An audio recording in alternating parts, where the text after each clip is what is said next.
What? 2 of these in a row? I wonder how far into the runtime that was. Was it just 10 seconds of silence? Anyways, something else for me to show you guys. We did this at the start of last time, and we're doing it again this time.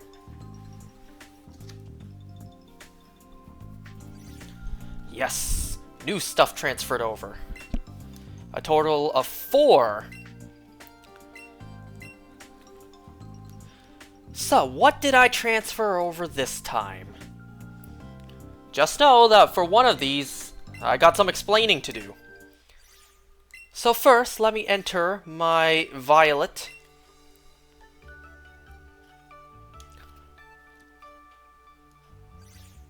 Yeah, I'm at the wrong box. There we go. So this shiny Zekrom right here. I mentioned before that I'm going to get a unnecessary shiny Zekrom in order to turn this into a shiny Black Kyurem. Now, I said before, Zekrom doesn't need to be shiny for it to be a Black Kyurem, but why waste the encounter? So, shiny Zekrom.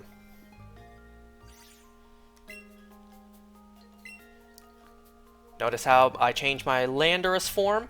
Well, I didn't show it off, but I also changed my Giratina form as well. I didn't realize there were 2 items for Giratina. The Grisius Orb and then the Grisius Crystal? Whatever. So the other one is to change the form, and then the other one is to just boost its dragon and ghost type attacks. Alright, so shiny Blacephalon, the first of 2. I actually got this just earlier tonight. While I was eating dinner, I should say.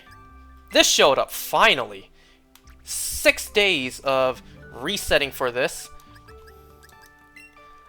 And finally, the first of 2 shinies. I will, I will get the second one soon enough. Alright. Because I didn't transfer this up yet, there we go. Regular, you see right over there. Right over there, regular Pokeball Poipole, which you cannot get on the Switch. You can only get on the 3DS. So, I shall... where would it be? Nope, too far. I shall replace this one right here. Whoops. Because... the one I had, you can see right over there, Beast Ball. And you see, nope, you see over there, Galar region. So, I need to work on the second Poipole in the Pokeball. Now, it's this one I need to explain. Now, I have no idea what date I caught this on, so let's check together. Oh, man, that's right. Transferring it over, it doesn't tell you. Aw. Well, never mind. I gotta tell you what happened with this one. But, first, send this over here. Replace this one. Boom. Pokeball Celebi for my living dex. And if we go over here to double check, you can see that this one here is in a Cherish Ball, the event.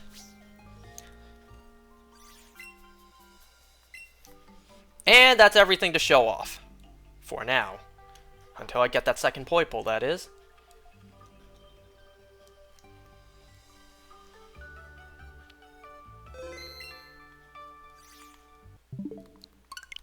Alright, so, I got a little bit of explaining to do. I previously said that I need to play a whole playthrough of Pokemon Crystal again to get a regular Celebi, not a shiny, to get a regular Celebi in a Pokeball for my living dex.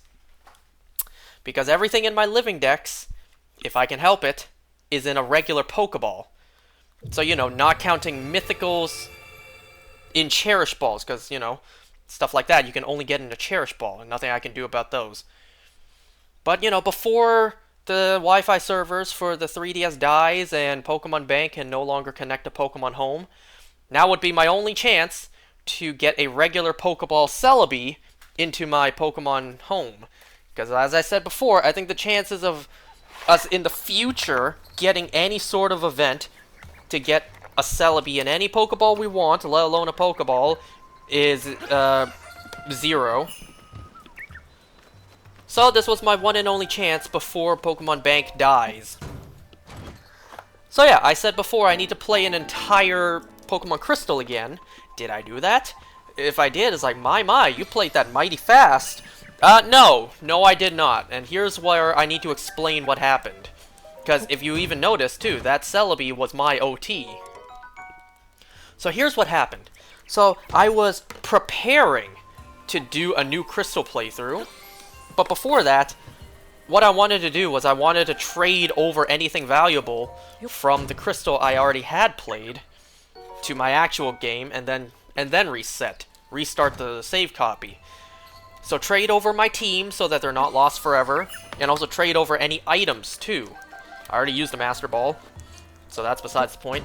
Trade over any items like say the EXP share. You know, so like trade over anything of value before I restart the game. And well, because Gen 2, because Pokemon Crystal isn't like what we have these days, well technically starting in Gen 3, but still.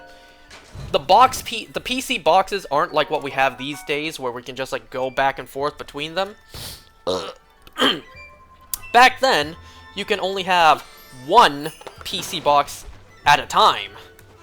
And if you want to switch over to another PC box, you have to save the game in order for it to swap over. It was a real hassle. It was so annoying. But that's how it was back then. So I had to look through like my main copy of Crystal, see what was in each box. Because I don't know, you can't see it. It's not like it is now. So I was looking through my PC boxes just to see like, okay, which boxes are filled with stuff I want, which ones is stuff I don't need. And then one of the boxes was like, ooh, okay, a Celebi, the shiny Gyarados, and a regular Suicune. Nice. Okay, let me move on to the next box, deposit my team and stuff, so that way I can catch a couple of Pokemons, just random useless ones, in order to trade my team over before I restart the game. And then like 10 minutes later, it processed in my mind, like, wait a second, what did I just see in my PC box? Wait a second, let me go back. Wait, there's already a regular Celebi in my box. Literally, I saw the regular Celebi in my PC box, and it didn't process. And not until like 10 minutes later, I'm like, wait a second. Hold on. Don't I already have a regular Celebi? Now, even I forgot I had this, and let me tell you why. Let me tell you the story of where this one came from. So, actually, I've had a regular Celebi this whole time, and even I forgot about it. See, where this Celebi came from was back when the, the virtual consoles for these games first came out on the 3DS, I actually had borrowed someone else's 3DS. I played through Pokemon Crystal entirely on that person's 3DS. I believe in order to trade myself the Master Ball so that I could use it on my shiny Suicune on my game. I don't quite remember. I think that was the reason why I borrowed someone else's 3DS. Played through Crystal on that person's 3DS. I think it was just so I could trade myself the Master Ball. But then I figured I'm already pretty close to post-game.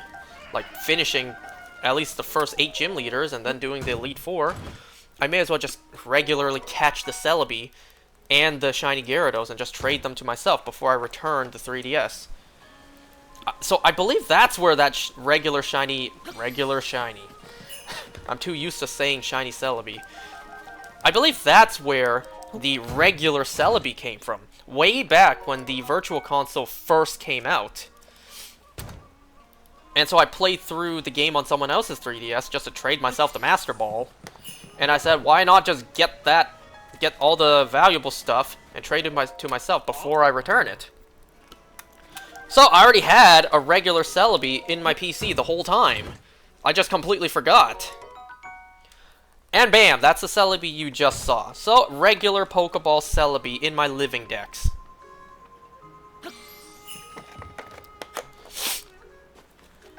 And, you know, so I don't need to play through Crystal anymore. Yay. I was preparing to. Like, completely. I was moving stuff out of, you know, out of my PC. Not my PC. I was moving stuff out of my game so that I could.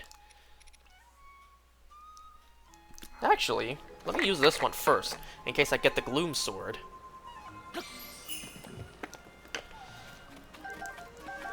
So, had I not realized I already had a regular Celebi, then I would have just wasted an entire playthrough of Pokemon Crystal again. Well, I wouldn't say again. It's not like I've ever wasted a playthrough of Crystal, but still. Which amiibo did I just use? Did I use this one yet?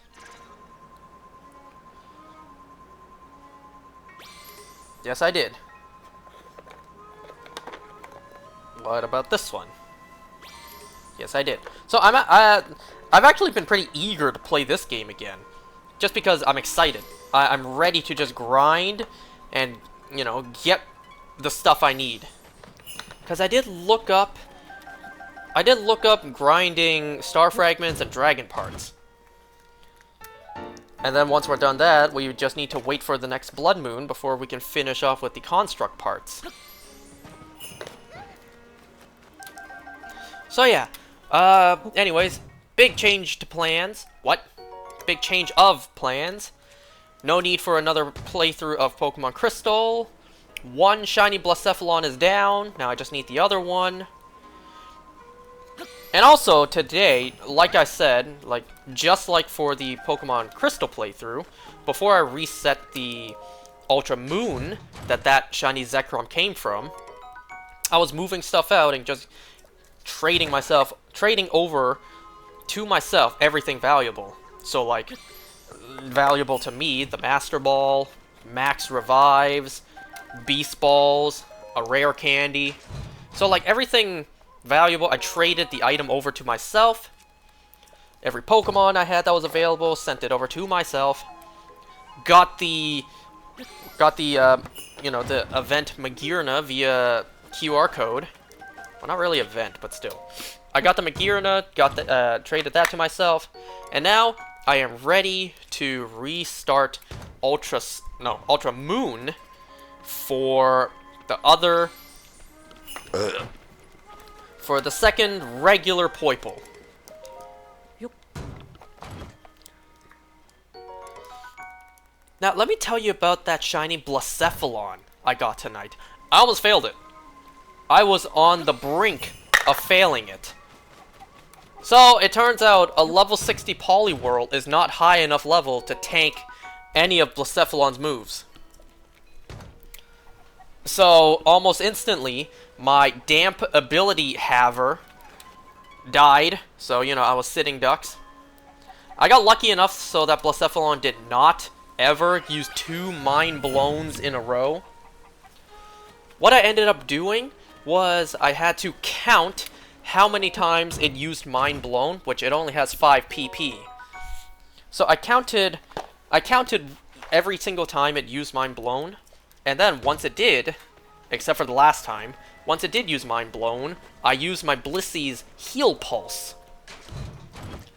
And then the very last time it had, it still had 1 last PP from Mind Blown. I just let it use it. So then, bam, already half HP. Already paralyzed. Just chuck Pokeballs. Also, of course, threw down the Roto Catch. But that didn't help. It just would not catch. It eventually ran out of PP. It started struggling.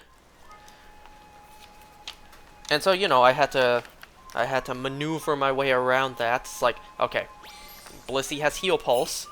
but struggle also damages me. So I need to strategically decide like which turn to use a max potion, which turn to use heal pulse on Blacephalon, and which turn to throw Pokeballs. And so literally Blacephalon was struggling, and then I caught it. So it was very close. I already like mentally accepted that I was going to fail the shiny Blacephalon the moment my Poliwhirl died. This wouldn't be the first time I failed shiny Blacephalon, wouldn't even be the second time. But luckily I caught it, so now just hunt it again. Hunt the second one.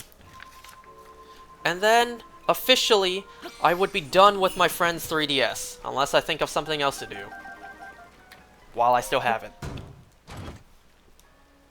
So yeah, I almost failed the shiny Blacephalon literally just earlier tonight. And you know what else? What else is kind of interesting to know? Back when, you know, I was doing the first Ultra Moon playthrough, well, first, quote-unquote, like, you know, and I was hunting for the Stakataka there, that Stakataka took 6 days before the first one was shiny. How long did it take this first Blacephalon to shine? 6 days. I believe that shiny Xerneas I got on the 21st of March, and I got the Blacephalon today on the 27th of March. So both of them took 6 days to shine. Now, I don't think I'm gonna get as lucky as the second Blacephalon. Wait, no. With the second Blacephalon, which, the second Stakataka shined literally the same day as I got the first shiny Stakataka, so I doubt I'll get the second shiny Blacephalon today. But it'd be real nice if it did. I don't have to spend another 6 days hunting it. And yeah, that's what I'm doing on the side right now. Still shiny Blacephalon hunting. Okay, let's go grocery shopping. So, I got a lot to talk about today, like a whole dang lot. But first, let me show you some goodies I got in Pokemon Go.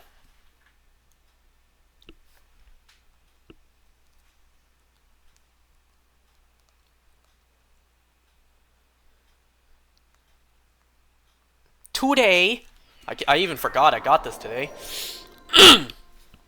Today, got a shiny Lickitung, Pokemon Go. And then, let's see, where is it? The other day, let's see, 25th of March, so I got this 2 days ago. 2 days ago, I got this Zero IV Shroomish. Zero IV. Now remember, sadistically, Zero IV Pokemon are more rare than even 100% IVs. So to get another Zero IV so soon, right after I got the Zero IV Meltan, is kinda insane. Zero IV Shroomish. I think that was also the first thing I caught that day. I woke up, opened Pokemon Go like a healthy person does, and caught Shroomish. That was the first thing I caught that day, was a Zero IV Shroomish.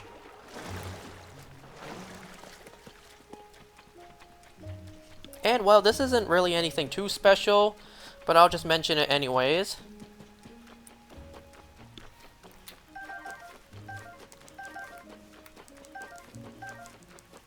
I wonder if any recipes require sun pumpkins.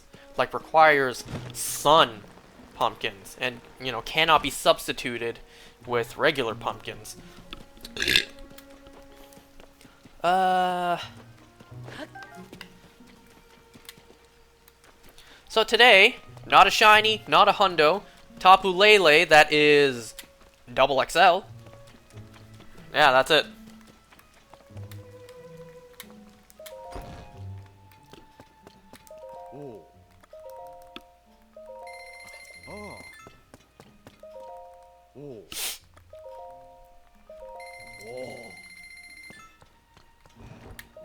I wonder if I cook maybe like maybe not Hylian rice. Maybe if I cook like Tabantha wheat and you know, Hatino cheese, I can make like mac and cheese. Let me see, is the lizards around here? Yes. May as well pick them up while we're here. So today, I think first I want to find Farosh and, you know, get the remaining 2 items I'm currently missing. And then go for, I don't know, like, do I want to find Dinrail first or grind for star fragments first? Because I looked it up, star fragments aren't actually that bad to find.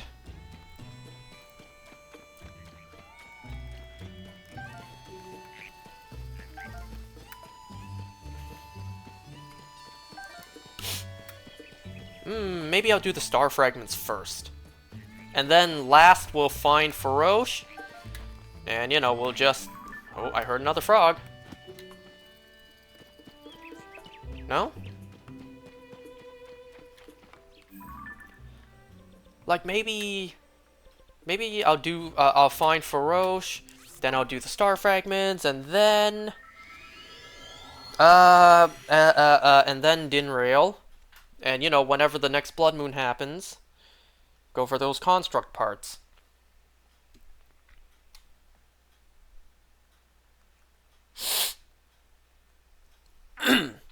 So I want to correct myself on something I said last time, because I genuinely didn't know. I need to pull up the list here. It's a big list. It's got like over 1,500 things on it.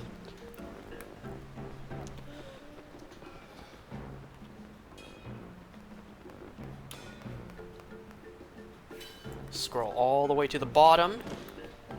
So, previously I mentioned how Smash Ultimate finally got an update for, you know, new spirits. Because I thought that new spirits haven't been added to Smash Ultimate for a very long time. I guess I just didn't ever see the new updates. Last time I said that, well, as of this moment, last time I said that the newest spirits being added into Smash would be the ones for Princess Peach Showtime and Super Mario Bros. Wonder. And I even said, like, that game I thought was dead. You know, I thought that game was done updating. I thought that no more spirits would ever be added. I thought, before that, I thought the last spirit, the most previous spirit added to the game, was Evil Ryu. That's how long it's been since I played Smash Ultimate, and that's how, like, that's the most updated I was to Smash Ultimate. The last spirit I thought that was added to Smash Ultimate was Evil Ryu. So when I went into Smash, what the hell was that? When I went into Smash Ultimate to, you know, get these new Mario and Princess Peach spirits, I saw my spirit list, like, wait a second, why is there so many empty spaces? So I looked it up. It turns out, basically throughout the duration of me playing this game, from ever since I started playing this game, there indeed has been spirits that were slowly added into the game that I just never knew about. And, you know, by result, I never got. So let me tell you the spirits that I am currently missing in Smash Ultimate. I have all of them as of Evil Ryu. So, there is the Deep Cut spirit from the Splatoon series, the Noah and Mayo? Oh crap. Yeah, them, from the Xenoblade series. I'm missing Ochi, that's a Pikmin spirit. Power Pro Kun, Io Hayakawa, and Mamoru Ikari. That's the E-Baseball Power Pro spirit.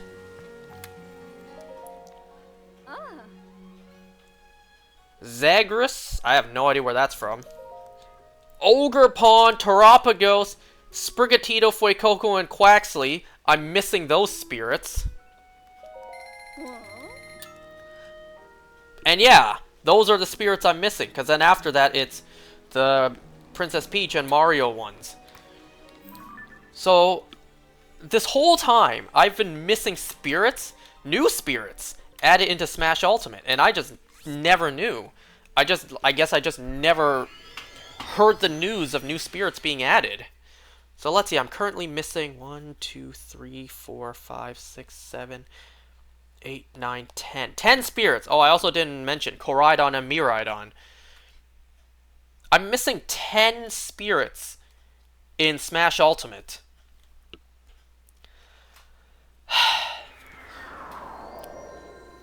You know what sucks about that, though? The fact that you can't control what spirits you get to spawn. So I just have to wait, patiently wait, until the spirit I need... I'm at the wrong spot.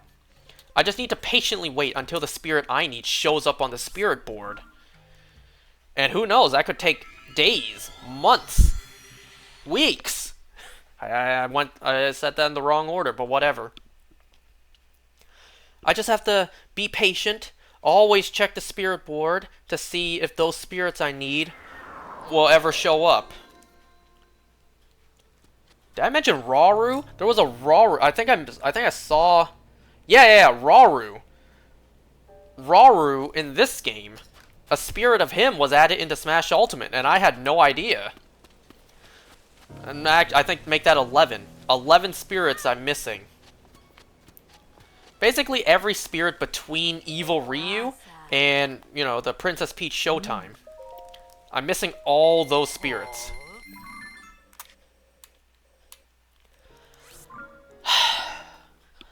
I can maybe get the Noah and Mio spirits from the amiibos, but, like, the rest... I do have every spirit in Smash Ultimate. Trust that. I have all of them. Well, I did. And then I found out that there were events happening for the better parts of, like, 2 years. And I just didn't know about them. That's my fault. Okay, let's find Farosh.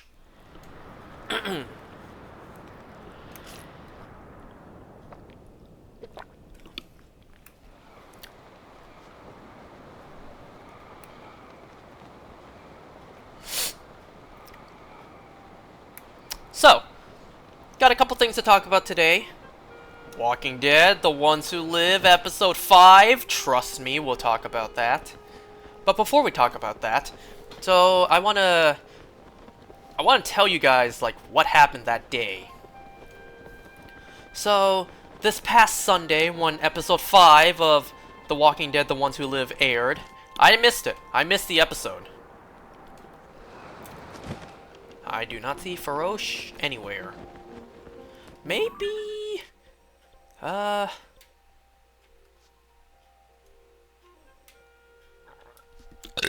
Okay, maybe if I go here, I can maybe spot her. Maybe she's entering that chasm. So, this past Sunday when TWD Towel aired, Episode 5, I missed it. Because it was my friend's birthday. I mentioned my friend's birthday, gifting him gay porn as a joke. And it turns out that that book I showed you we gave him, the How to Film Gay Porn 101 guidebook or whatever, it really was just a gag cover. Inside is just like a blank notebook. But anyways, so it was my friend's birthday, and hilariously enough, I forgot on the day it was his birthday. And this ain't the first time. You heard me talk about my friends and I preparing for his birthday, his upcoming birthday. And then the day of his birthday, I completely forgot on the day it was his birthday. And I tell you, it's not the first time. This particular friend of mine, you know, probably my oldest friend, we've known each other since like first grade. Probably my, you know, my oldest friend. It's not the first time. You know, I remembered his birthday was coming up, and then, the day of, I completely forget, like, oh, right, today was his birthday. Like, I remember ahead of time that it was his birthday, but then the day of, it's like, oh, right, that was today. So, you know, my friends were asking me, like, are you gonna join us going out for dinner? And I'm like, maybe. It depends, like, if I already have plans to go out with my family tonight for dinner. And then I realized later on, I was like, oh, right. It's his birthday today. Well, I guess I'm missing the ones who live tonight. You know, the strongest decisions require the strongest wills. A small price to pay for salvation. I have no idea where Feroce is. I guess I could just grind for star fragments in the meantime.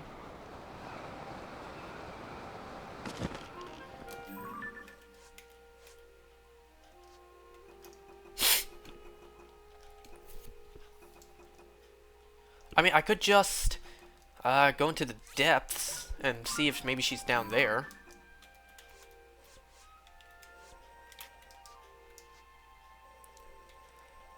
Like, let's go here. Oh, I also want to correct myself on one thing I said before. I said that if I get off the dragon in the depths, there's no way for me to get back onto them. Not exactly. All I need to do is attach a rocket to a shield of mine and just, you know, fly up. That's all I need to do. I see no giant electric dragon. Let's see, the chasm she enters is here.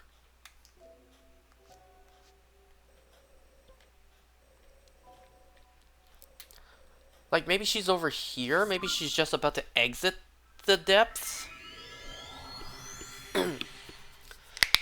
So, that night, I went out to dinner with my friends, and then after dinner, we hung out for a bit. We went to, like, this claw machine, which, well, let me tell you about that. Well, I didn't do the claw machines myself, but two of my friends did.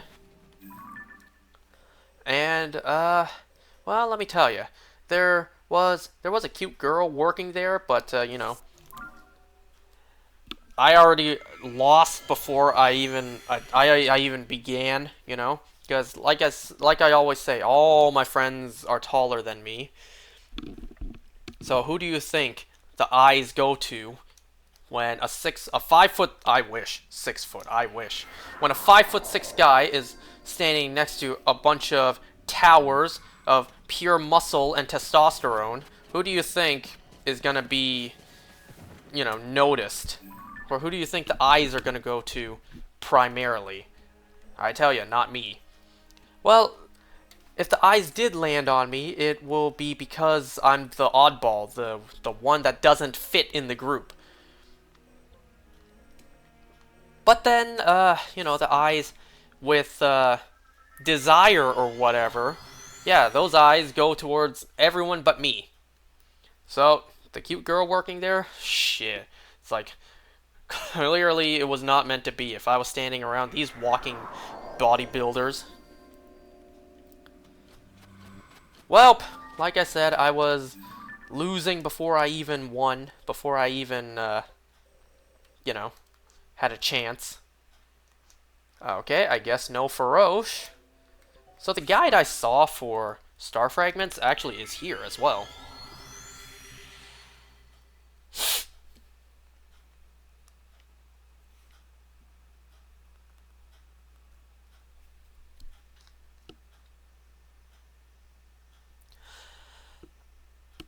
I probably should double check also how many star fragments I need.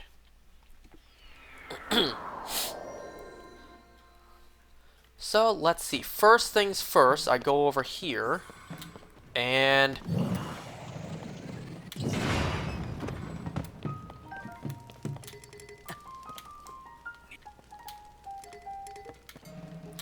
I sit until night. Why specifically here? I don't know. Just following the guide. Probably because this has a campfire right next to it.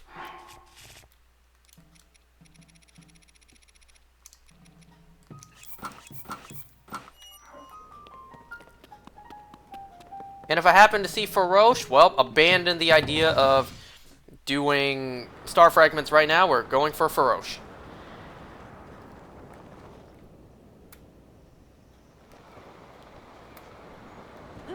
So make it nighttime. Go up into the sky.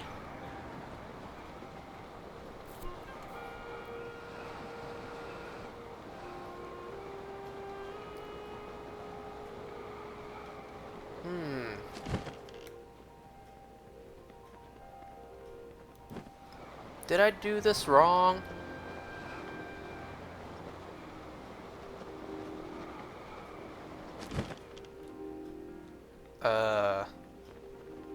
Star fragment should have fallen.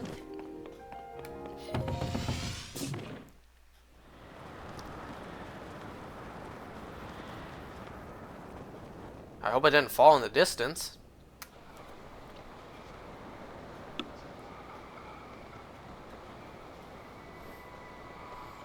I did say this guide, or this method to grind star fragments is easy, but you know, the star fragments have to spawn for it to be easy.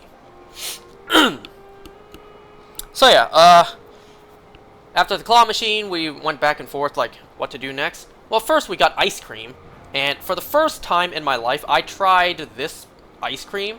So you guys see the videos online where people like chop up ice cream out of some other stuff, keep on chopping the ice cream and then like roll it. It was my first time trying that kind of ice cream. I'm not gonna lie, I kind of expected to, you know, pick up the roll of ice cream and just eat it whole like that. What I really didn't expect was to, you know, use a spoon to eat it. I mean, what was I thinking? It was still ice cream. Okay, this ain't working. Let me try resetting the dates.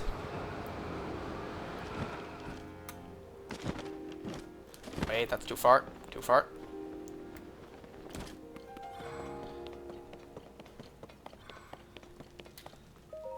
Okay, oh. Make it night again. So yeah, had that kind of ice cream for the first time. And then afterwards, we went to my friend's house, you know, the birthday boy's house. I prepared ahead of time. I brought eye drops and everything. Just because he has 2 new cats, and I'm mildly allergic to cats. Growing up, my eyes always got irritated around cats. So I brought eye drops just in case. My nose also started to stuff a bit when around their cats, too. So, we went back to his house, and when we were there, we ended up watching The Menu. It was a film that, you know, I had my eyes on for a little bit. Just didn't know when I would ever watch it, but there we go. We watched The Menu. Gotta say, Anya Taylor-Joy is stunning. Oh my god, she's beautiful. Like, come on, you guys can't tell me that Anya Taylor-Joy isn't absolutely beautiful. Anyways, Nicholas Hoult, very good acting moments there. You know, he's gonna be our next Lex Luthor, I think. Pretty sure he was cast as Lex Luthor in James Gunn's new reboot. Gotta say, I can't really see him as Lex, but, you know, I'll wait until I actually see it before I judge. You know, The Menu, just from, you know, watching the trailers when that first came out.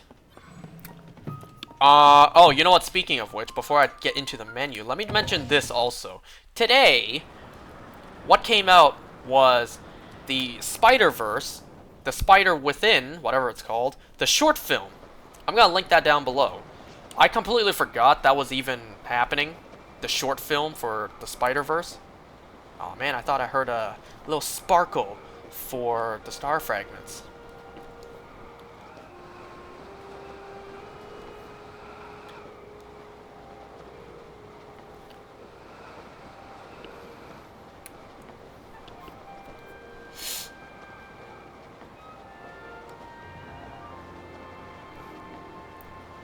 Well, I don't understand why this isn't working. Because what's supposed to happen is I turn it to night, get launched up, a star fragment falls, and then I go somewhere else. And then once that star fragment happens, I come back here. And then do the whole process again.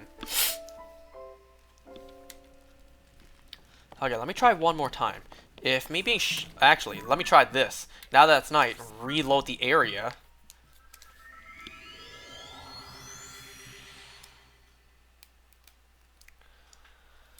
And there's also been a bunch of other trailers that came out lately, which I'm not going to link down below just because, like, so many of them, and, you know, I am late to talking about them, so it's like there's no point anymore. You know, movie trailers like Beetlejuice, Beetlejuice. Never expected a sequel to that. Don't say his name 3 times now.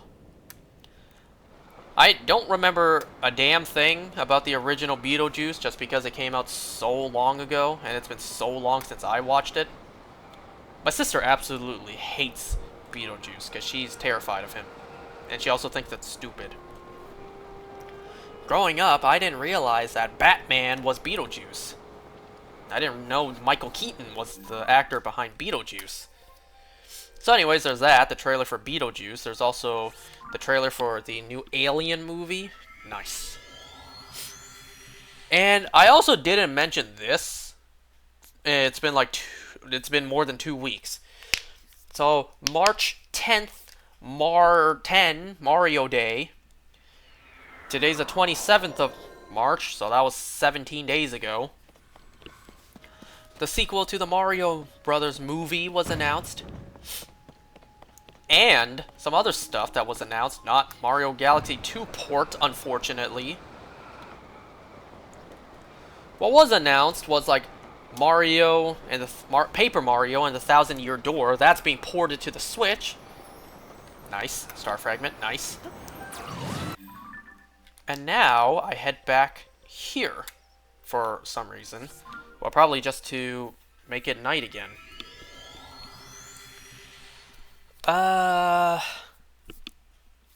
Yeah. Paper Mario, the Thousand Year Door is being ported over. I think that's the fan favorite Paper Mario game. I have a confession to make. I've never played it. I've never played Paper Mario and the Thousand Year Door. I just never played it. I know. Crucify him. But like, I've only ever played one Paper Mario game, and I never even finished it. It was, I believe, Super Paper Mario. Was that even the name of it? And I didn't even finish it. I got to the big dragon boss fight, and I just couldn't beat it, so I never finished it. Then again, I was playing at my uncle's house, so I didn't own the game myself. So yeah, I only ever played one Paper Mario game, and it wasn't even the fan favorite.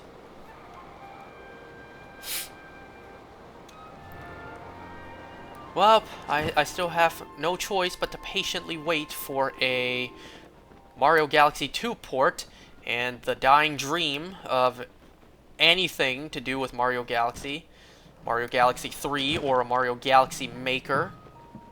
Sag. So anyways, let me talk about the menu. So, just based on the trailers for the menu, I kind of thought it would be a completely different film. Though that was just me, you know? I kind of thought it would be like the guests eating at the restaurant would slowly be killed one by one. It's like, wait a second, where'd this person go? This person's been missing the entire evening. Where'd they go? And then, you know, they get served this, like, exotic meat dish. It's like, wow, what meat is this? Like, that's what I thought when I saw the trailer. I thought the people would be killed off one by one and would be served to the other guests. Well, that's what I thought. But the film itself was absolutely nothing like that. Well, I don't really need to get into the details of the film.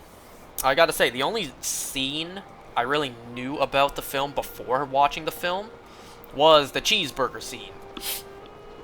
And let me tell you, goddamn, that juicy-ass cheeseburger looked like it slaps. That looks like that cheeseburger...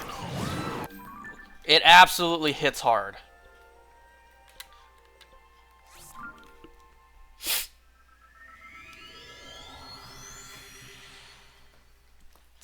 It's like, what are you hungry for? I'll tell you what I'm hungry for. A cheeseburger. A very classic cheeseburger. Not some Avon bullshit. A normal cheeseburger. Oh, I can make you a very classic cheeseburger. The kind that your parents could barely afford.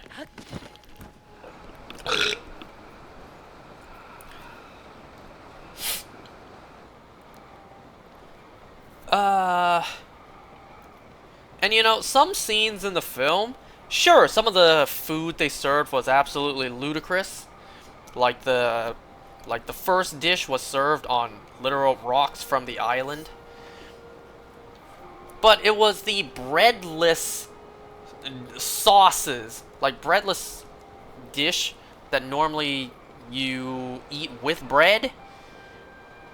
Sure, the guests there may think it's a little questionable, like, we're really not gonna get bread to dip all this, like, spread with?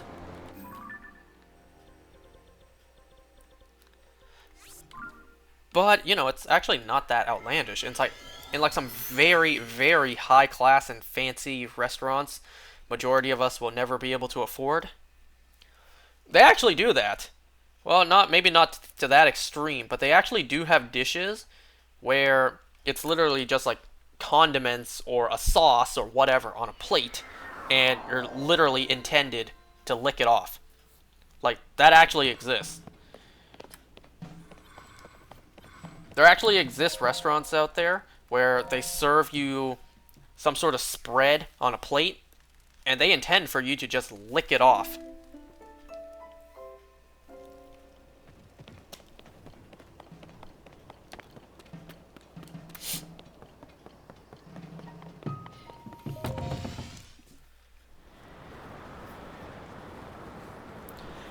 And, well, the scene of, I forget Nicholas Holt's character, is his name, it's not like it matters, but like, when he was, you know, being praised or whatever by Chef Slowik, and then he got the chef's coat, it's like, cook, you're a chef now, cook. And he just went into the kitchen absolutely fumbling and not knowing what he's doing. He's like, well, I need leeks, and then, shallots. It's like, behold, chefs, him cutting the shallot with a method none of us know about. Because he just was completely cutting up the shallot wrong. And then he's like, lamb, I need lamb. So he throws in butter. He throws into the saute pan butter, leeks, and shallot. And instantly, it's too hot. The butter's burning. So then, you know, threw in the leeks and the shallots, like, not enough time to cook. Not enough to cook them down, and the butter is burning because the pan's too hot. And then threw in the lamb on top of all the vegetables, like, okay, the lamb's not getting direct contact with the heat. And then it's like, flip over, it's like, no, it's undercooked. You're burning the butter, and the lamb is undercooked. Where's the lamb sauce? And then, hilariously, served that to Chef Slowik. It's like, this is actually pretty bad. Pretty bad. You know, actually, in a way, I guess he could have saved that lamb. First of all, remove the lamb from the heat. You're not doing shit to it. Remove the lamb from the heat. Maybe finish cooking down the shallots and leeks in the pan. Maybe add in some like crushed peppercorn to make a peppercorn sauce. You already had the butter in there, even though it was burned. So like cook down the leeks and shallots with the butter. And then afterwards, like deglaze it with some stock. Cook it down a bit. Put that in a blender to emulsify it. Add in some more butter. And then strain it to make a nice glossy sauce for the lamb. And then actually cook the lamb.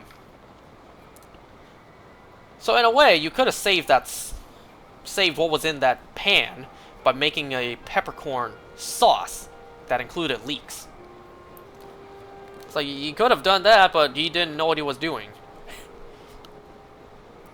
Another funny part was, I forget the lady's name, the assistant to the famous actor. All of the guests there had a reason to die. There was a food critic who destroyed so many businesses. There were the 3 frat dudes who bought out or bought a share in the island or whatever, and they treat him more as a joke. There were the old couple who was dining at this fancy restaurant. Dining at this fancy restaurant for like 11 years and took for granted the food. Chef Slowick was like, for 11 years, every time we served you, we described the dish. Please, just tell me one dish we served you. It's like, cod. Cod. It wasn't cod, you donkey. It was halibut. Does it matter? Yes, it matters, because it's turning to shit in your gut. Well, I guess it's not guaranteed a star fragment every time, but I suppose that's fine. Let me take a look at how many star fragments I actually need first, before I overgrind again.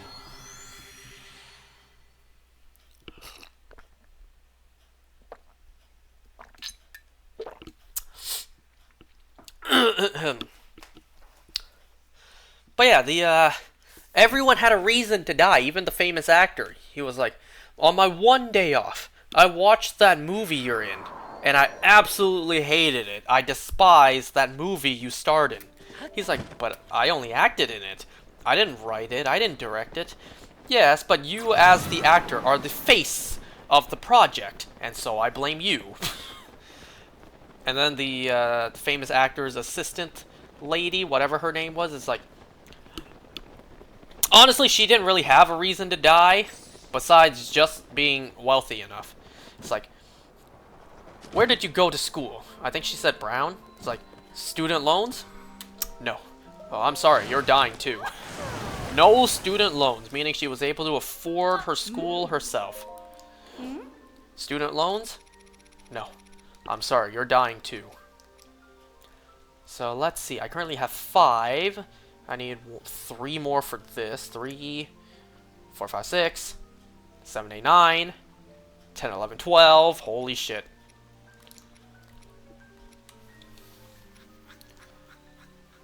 And I think I need... I actually don't know how much I need for this. So I need at least... I don't know, 15, rough estimate. 15 is what I need.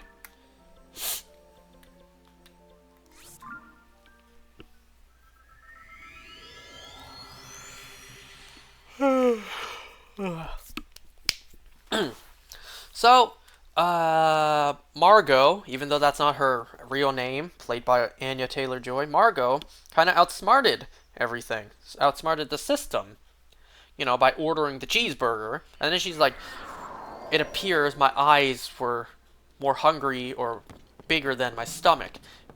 Could I get the rest to go? And what kind of surprised me was, like, they even had to-go boxes. Yes, it's a fancy restaurant, but, like, well, the plan was to die tonight and burn everything down. So, like, it amazes me that you even had takeout boxes to begin with. And say they didn't plan to burn the whole island down that night, and it was a regular night. Well, fancy food.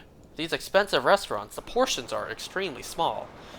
So, having a to-go box to begin with, I find pretty hilarious. I mean, it's not like it's impossible. Of course, restaurants are going to have to-go boxes, besides all-you-can-eat buffets. But, like, I don't know, I just find it weird. Like, wait, you actually had to-go boxes available when you were planning to burn down everything? you actually had to-go boxes available, and also because you're a very fancy restaurant. Like, usually, ain't no way you're gonna have leftovers. So, what threw me off the most, at least at that point in the film, was you guys actually have to-go boxes?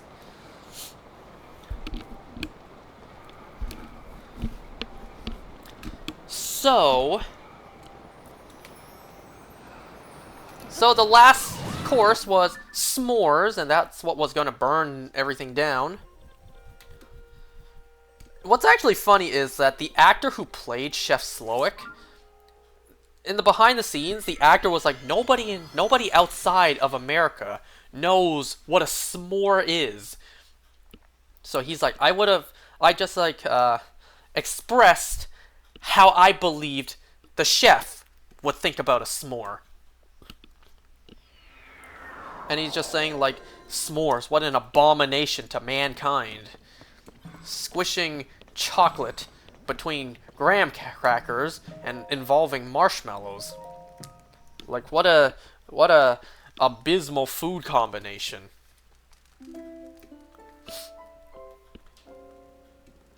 And, well, Margot makes it safely off the island. She chows down on her what looks like a bangin' cheeseburger, and then she uses the menu to wipe her mouth.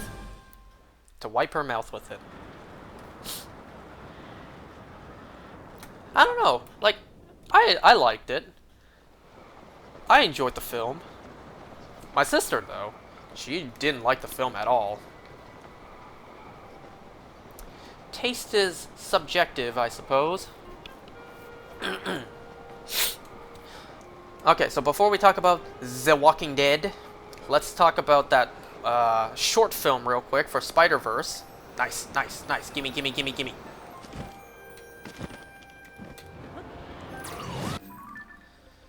Let's talk about that short film real quick. Now, I think obviously we have to assume that this short film takes place between the first two films. I think that's obvious. You know, a part of me, after watching the short film, a part of me even questioned, like, what even was the point of this? It was probably just a small project to hold us off while they have us wait for Beyond the Spider-Verse. But realistically, it's like, what even was the point of this project? It was extremely short. It kind of served no purpose to the overall story. It is just there. If anything, this really just adds a perspective to Miles, showing us like just how hard it is for him to take up the mantle of Spider-Man. Miles dealing with the pressure, the anxiety, juggling two different lives. We see Miles almost have a panic attack of some sort. You know, trying to live two different lives.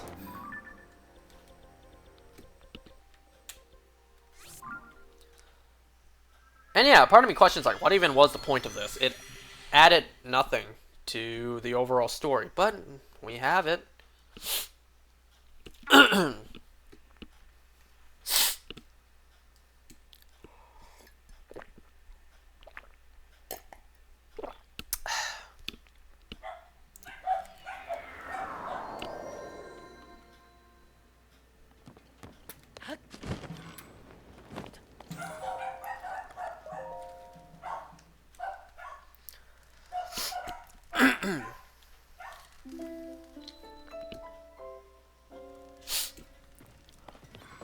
Alright, well, let's talk about The Walking Dead. Because this was a big episode, a very big episode. Don't forget, an episode that I missed. And because I missed it, I got Gabriel spoiled. Throughout the show, Scott Gimple was saying like there would be one returning character from the original show. Well, not really original show, but like, there would be a returning character. We were thinking, like, would it be Morgan? Who else could it be? Well, the returning character was Gabriel. Because I missed the episode, I got Gabriel spoiled. I saw a thumbnail with Gabriel, and I'm just thinking, like... Well, I didn't know if Gabriel was, like, a post-credit scene or what. I didn't expect him to be throughout the episode, or even the opening scene. So yeah, I did get Gabriel spoiled as the returning character. But hey, it's great to see Gabriel. So, throughout this episode, we get flashbacks to Jadis going back to, at least close by, Alexandria, and talking to Gabriel throughout the years. And it's crazy to think now, watching, like, Walking Dead seasons 9, 10, 11, that the whole time, Gabriel knew about Jadis. He didn't know about the CRM, per se, but only Gabriel knew that Jadis was okay, she's with another group. Like, you know, everyone else from Alexandria and elsewhere, well, first of all, they never mentioned Jadis, but we can assume that they were thinking, well, she probably died. She's just gone. We're never going to see her again.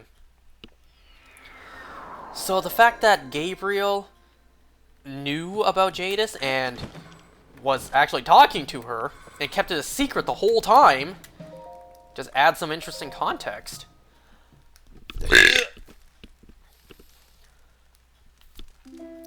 Now, the first flashback was 3 years ago, so I'm assuming that's around season 9, like after Rick left, like after the 6-year time jump.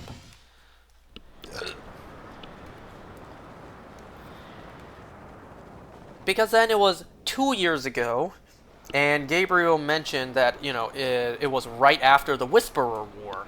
They're low on food, their communities are basically destroyed, so that's the end of the Whisperer War. And then 1 year later, well, it would be season 11. So anyways, Gabriel and Jadis meeting up once a year, to me felt very Sandman. With Morpheus meeting up with Hob Gadling once every 100 years. It wasn't once every century Gabriel and Jadis met up, but at least it felt like that. Like once every year, one time, one day, they meet up.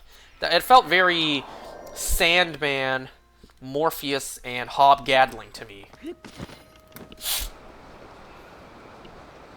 And you know, on a side note, I completely forgotten like just how woke Sandman was. Like I knew that, you know, there were some woke elements, but it wasn't until I recently rewatched some clips I'm like, wow, I didn't realize it was this woke. You know, moments like Corinthian with other guys, Death being race swapped. What else was there?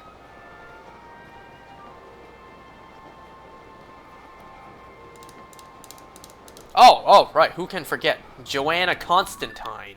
But, you know, that's besides the point. We're talking about Walking Dead here. So, let's see. This episode, Rick and Michonne, first of all, they find in the trunk of a car boxes upon boxes of instant noodles. And I'm sorry, I just find it so hard to believe that at least like a decade into the apocalypse, more than 10 years into the apocalypse, nobody stumbled upon these boxes upon boxes of instant noodles. Nobody stumbled upon them. And they're so cleanly packaged. So perfectly packaged in those boxes. I just find that so hard to believe.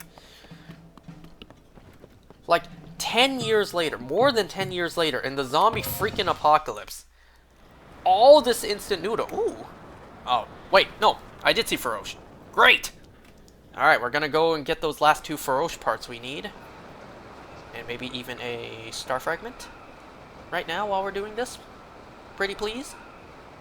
pretty priest.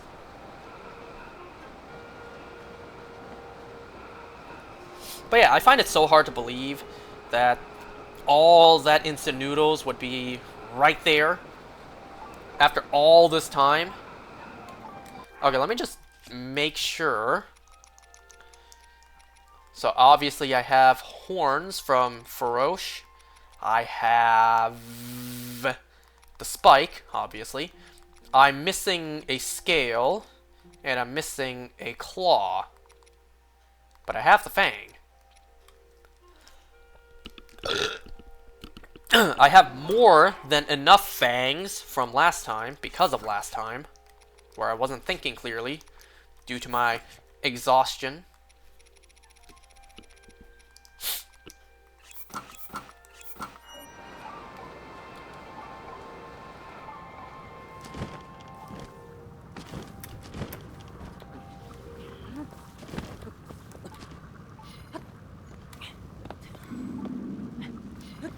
Okay, let me first... Yep. I was about to say, let me first see if there's any spikes around.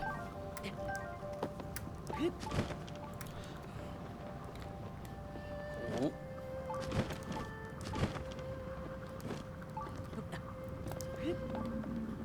Actually, you know what I should do?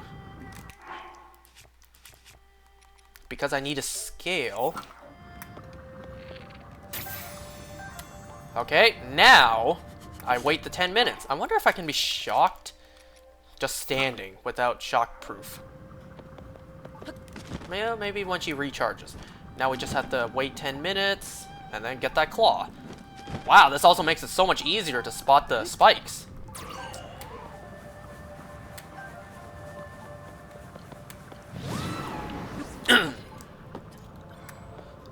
So Rick and Michonne, they find all those instant noodles a little too conveniently, but that was the point.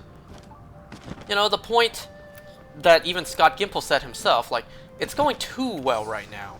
Like, things are just too good for our characters right now. You know, they managed to escape. They found an electric car full of gas. They found instant noodles. They're on their way home. It's like things are going a little too good for our characters right now. So it was intentional. And then they stopped by at this like gift shop with rooms available. And well, Rick is a romantic. Makes you think like, how did this man act with Lori, right? So they found a place to rest for the night. Actually, before that, they run into this group of 3 people. They help them out. They helped them out to the point where they even offered the instant noodles to them. But then the greedy fucks were like, we're sorry, but, you know, we have to worry about ourselves these days, right? Hand over everything you have. If you have these instant noodles just to spare, give us everything else you have. And then Rick and Michonne, being the seasoned veteran badasses that they are, easily take them down, easily stop them.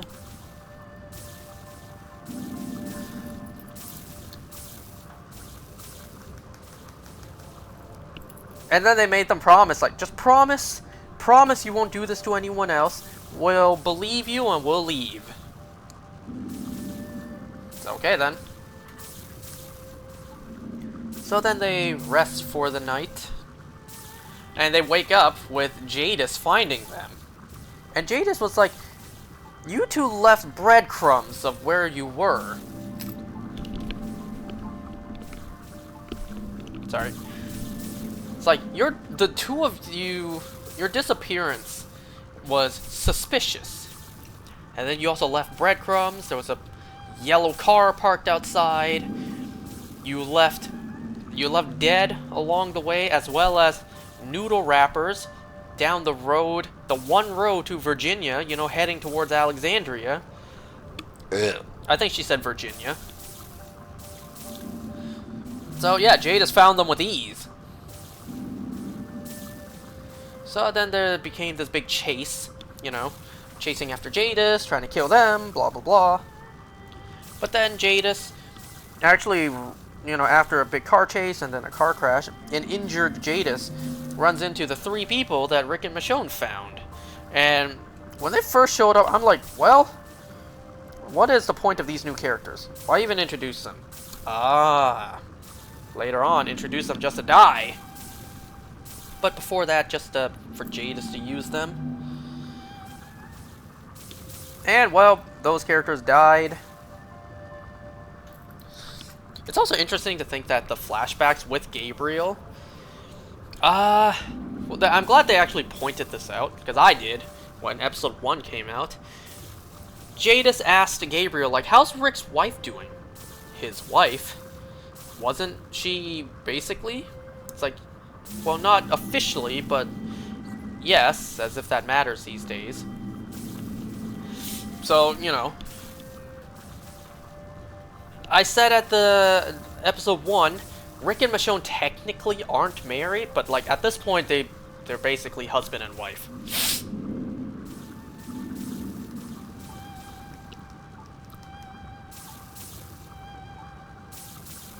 It's interesting. I still hear the beep. You hear that? But like, so it turns out Rick wanted Gabriel to marry them on the bridge. And we know how that turned out. Gabriel gave Jadis the ring that Rick wanted to propose with to Michonne. Well, Jadis gets bit and she dies. Now, remember what I said before when who was that? Who's tailing us? Oh, I thought that was another dragon. I thought the light dragon was right behind us. Remember what I said before? Whenever a character, and whenever death is involved and a character gets the spotlight, takes up a lot of screen time, well, you know that character's a goner. So this episode's centered around Jadis a whole lot. Yeah, Jadis, we all knew Jadis' death was coming.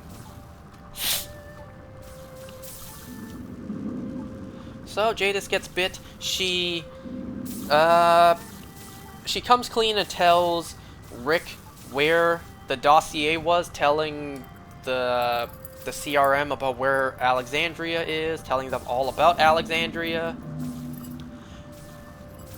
And there was even like flashbacks with Jadis. Flashbacks to when she was just an artist at the junkyard. Flashback to the piece she did about Glenn, which I completely forgot that thing was painted. That painting of Glenn was made by Jadis. Or Anne. And there was even a flashback to World Beyond of her killing Huck.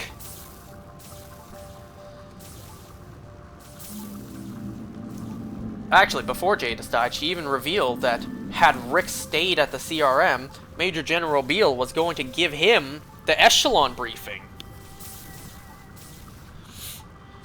So, Jadis dies. Rick and Michonne decide, okay, we have to go back, get that dossier, destroy it so that the CRM doesn't learn of Alexandria.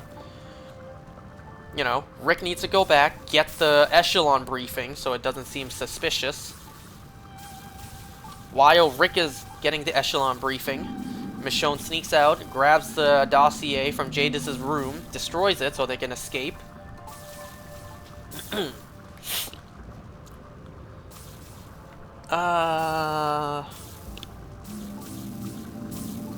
So, it seems like next episode, episode 6, we're finally going to learn what this Echelon briefing is. And speaking of episode 6, the trailer for episode 6 actually has a hint, or at least a clue, of a storyline in The Walking Dead that is been prolonged and stretched out for so very long. The PPP card. The PPP card first showed up when Heath disappeared in, I think, season 6. And then we saw it many years later in Tales of the Walking Dead when Devon had it, I think, in his wallet. Now, the PPP card was initially going to be what the 3 circles would be. you know, the logo for the CRM. The PPP was built up for the CRM, but then later on Scott Gimple changed his mind. But it seems like the PPP thing might be coming back, and we're finally gonna get an answer to it. At least I hope. We all hope. Because in the trailer for episode 6, we see that in a very small corner of a whiteboard, it's written PPP exception. Now, I already heard theories online on what that could mean. There's a theory online that PPP exception is like an example of Jadis at the junkyard. Jadis was someone working for the CRM, but also had her own community elsewhere. And what does the CRM do? They go out and destroy communities. So if you have this PPP card, maybe Jadis having that card, she's an exception. Like the CRM doesn't kill exceptions, people who hold the PPP cards. So people are theorizing that's what PPP cards are for, like what the PPP thing is. Whoops. So that's one theory that we were finally able to make what the PPP even means. There's also theories going around that maybe in episode 6, one of our two main characters could actually die. And people are leaning towards Michonne possibly dying in episode 6. It sounds ridiculous, but it's like, anything can happen. You know, there was kind of maybe foreshadowing in episode 1, where Okafor was like, he had to kill his own wife for the greater good.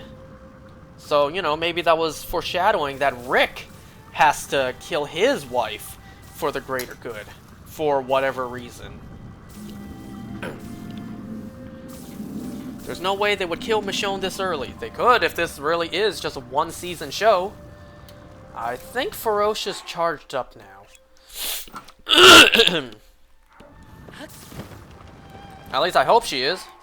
Yeah, she's nice and bright.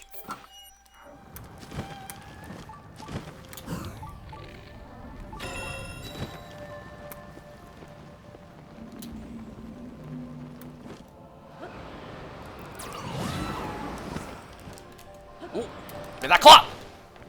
Well, at least I got the claw. I think the way it's going shows it's gonna be a 2 or more season show. It better be. It better be. Because they got so much story potential to tell. If this really is a one and done, you know how disappointed everyone will be? Waiting for Rick Grimes to return after all these years, and we only get one season. How disappointed everyone will be. Ugh, wearing winter clothes in the desert heat.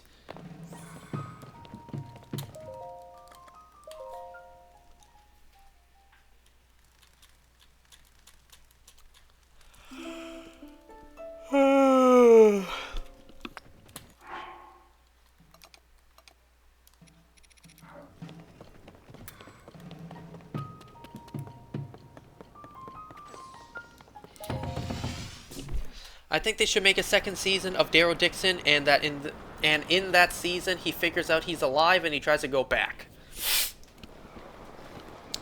Well, season 2 of Daryl Dixon is already basically shot and done. Basically in post-production. Well, actually it's been in post-production for a long time. Season 1 and 2 were shot back to back. So season 2 of Daryl Dixon was filmed a long time ago. So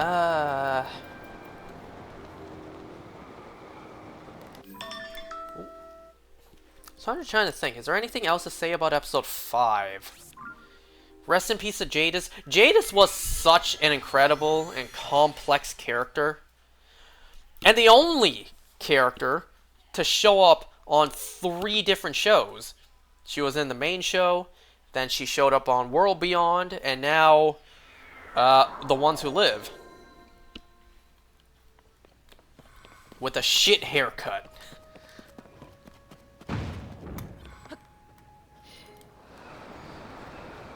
So, you know, kudos to you, Pollyanna McIntosh. Did an amazing job playing Jadis. Really sold the character. Gimme, gimme, gimme, gimme.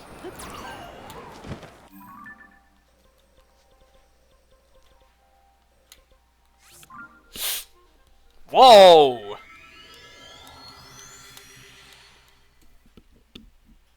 Didn't expect to see Link in that pose.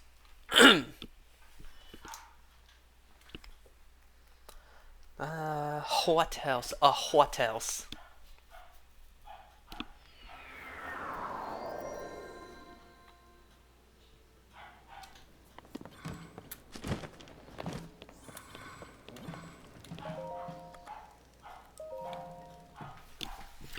And then eventually a Season 2 of Dead City, and then the Season 2 of The Ones Who Live, showing them slowly reunite with the group.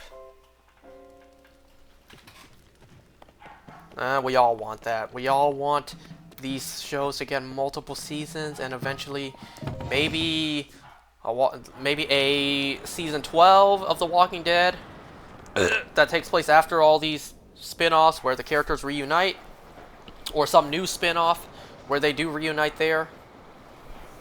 That's my hope of it. Probably won't happen. Well, we don't know. We don't know yet.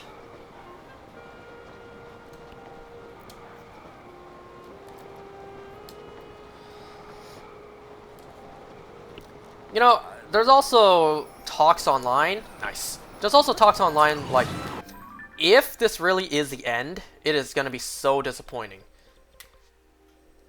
Because Major General Beale has been a character being built up for so long, and what we've gotten from him so far is really nothing. We didn't really get anything from Major General Beale at all so far. He was built up to be this big menacing villain, the Thanos of The Walking Dead, and we haven't really seen anything from him yet. And if they kill him off in this last episode, oh god, that is so disappointing. He would be the lamest villain ever. So much build-up for nothing. If they kill Negan, I'm leaving the show, I know that. Well, that's what everybody, not everybody, that's what a lot of people said for Carl, and then you still got people like me who stuck around and kept on watching. A lot of people left when Carl died, a lot of people left when Rick left, and then you got the hardcore fans like me who stayed.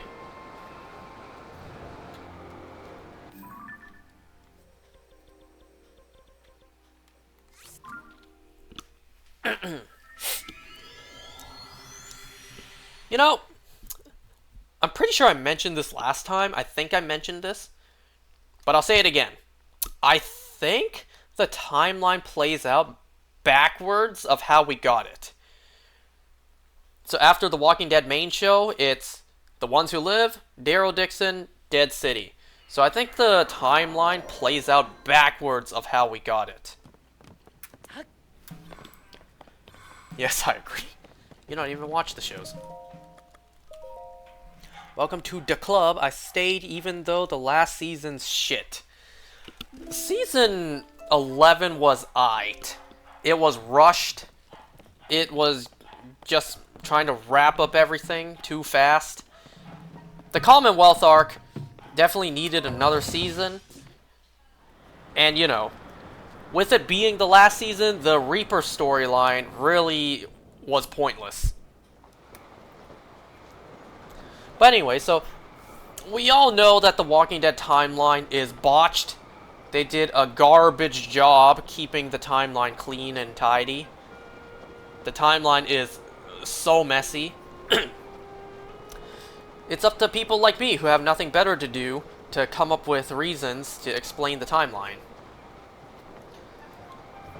So let's see here. Now, so, my question is, like, the way I'm thinking about it, the way I just said it, The Ones Who Live is the first show taking place after the Walking Dead main show.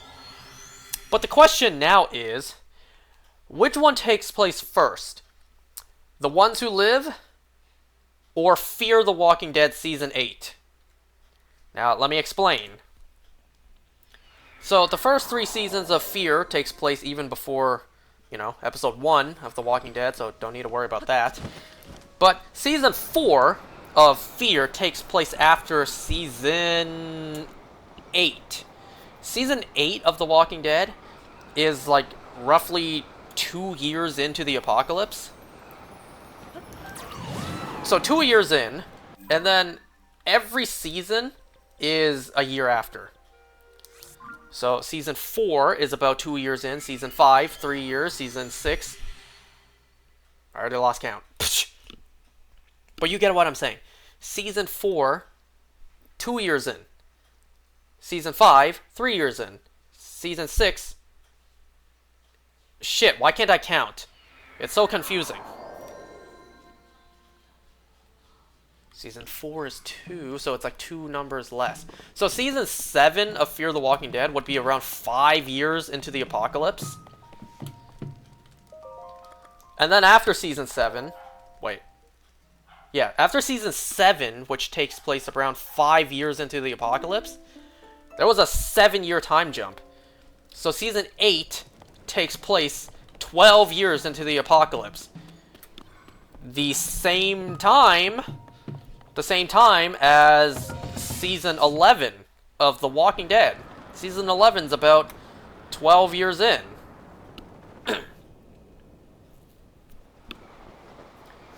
We know, shit, what was it called? It's not Monument Day. Whatever it was called in World Beyond, well, that was 10 years in. But that's besides the point. So, like, if Fear the Walking Dead is 12 years in and roughly takes place around around season 11 of The Walking Dead, well, Michonne said that the CRM took a year away from her. Michonne left in season 10, and then a year later would be season 11. So I'm assuming that The Ones Who Live takes place within the 1-year time jump at the end of season 11. End of season 11, after Rosita died, there was a 1-year time jump, and then Daryl left to find Rick and Michonne. So there was a 1-year time jump where Eugene had a kid. So I'm assuming The Ones Who Live takes place in that 1-year time jump. So you see why the timeline's so confusing? Like, which one takes place first? Fear season 8 or The Ones Who Live? Well, if Morgan shows up in The Ones Who Live, then that confirms it's afterwards.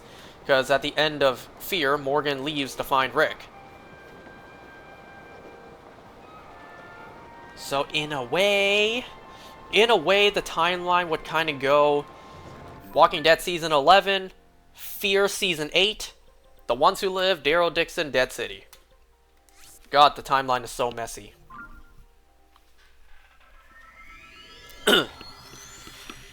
Let's see what you said. I personally loved season 10 besides the Reapers were shit. Negan's character arc was the best character arc.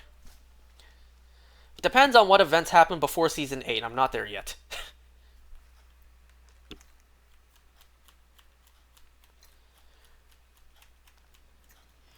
Damn, you know what meeting I've wanted for a long time but will never happen?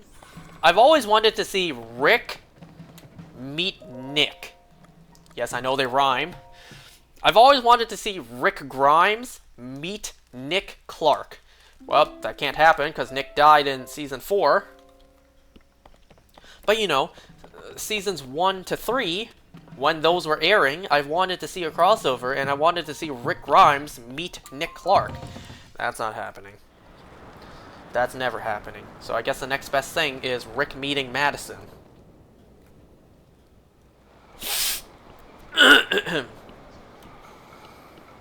How many star fragments do I have now? 13.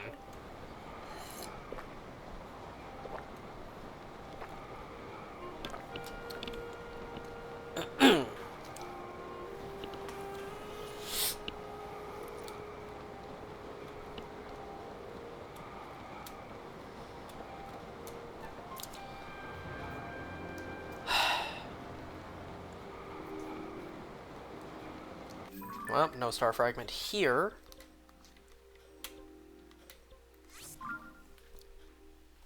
So what else is there to talk about for Walking Dead? Oh, right, the Gabriel appearance. So, Gabriel and Jadis were meeting once a year. But, you know, Jadis died. So Gabriel was not able to meet Jadis this time, so he has to assume that, well, sadly Jadis died. Ah, poor Gabriel. Both the ladies he loved died. Well, I don't know. He had some feelings for Jadis at the start, but then she left, and then he got with Rosita. But she died too. Ah, poor Gabriel. The man of God can't catch a break. The father abandoned his duty as a father to not find love or whatever. I think that's the case, right? Isn't that the case where priests aren't allowed to, settle down with someone? Isn't there a thing about that? I don't know.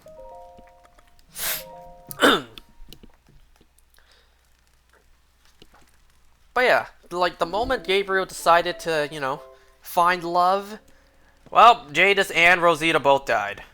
Poor Gabriel, man. And even more poor Gabriel, now he has to raise Coco alone. And it's not even his kid. It's Rosita's and Sadiq's kid. So it's like, poor Gabriel. Just can't catch a break. But anyways, people were quick to point out that the very opening scene for Gabriel, the very first scene with his cameo, his guest appearance, did not match with the flashbacks.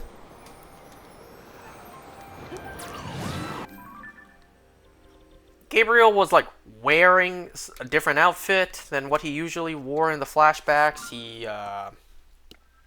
I think also had different facial hair. He was actually looking up. He looked up and reacted to helicopters flying by. Yeah, I was incredibly confused when I saw that.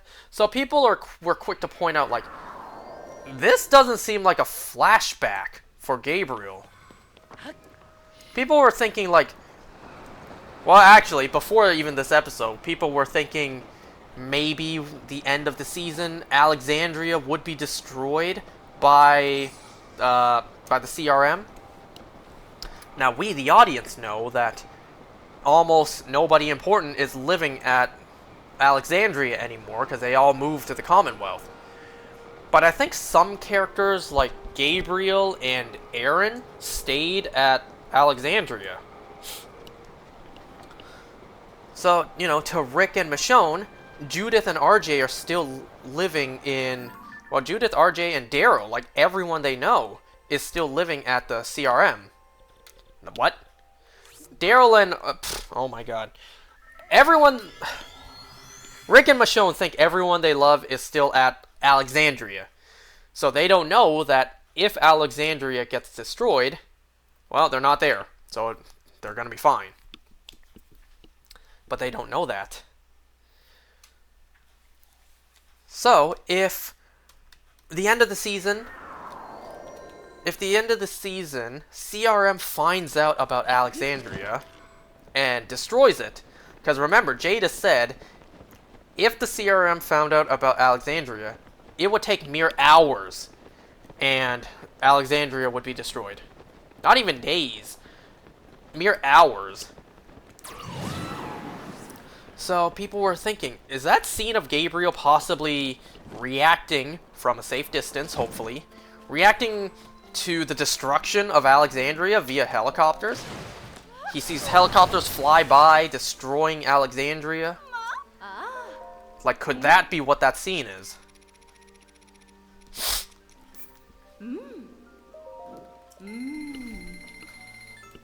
It would be absolute hell when they think that their kids died when they find that out. Yes, sir. You are correct about that.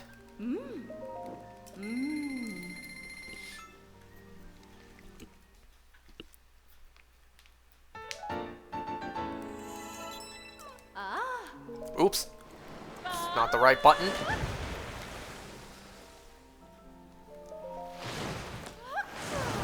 So we'll have to see. We'll have to see what that Gabriel scene was all about. You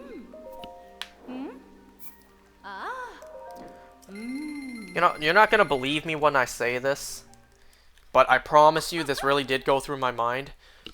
Watching The Ones Who Live before this episode with Gabriel, I was thinking, like, what kind of characters would be so bizarre to have come back, but what also in a way makes sense.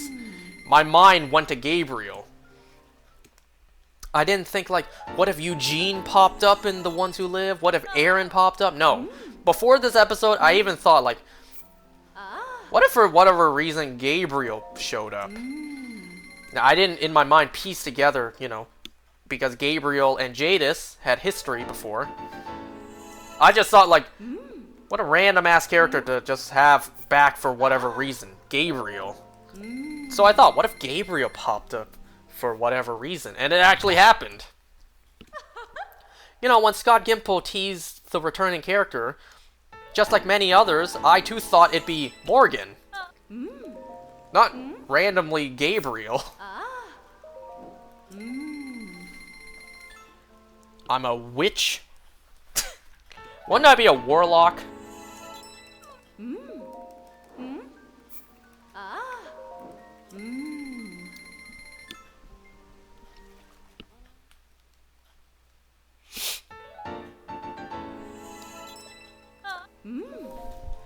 You predicted the future, so you're a witch. Perhaps I am. Man, I wish. Man, you know what I would do if I had magic? Haven't you guys seen that meme? That one meme of, like, if you had magic, you would do whatever? That one meme of Cyborg, just like, stack of money appearing. That's what I'd do.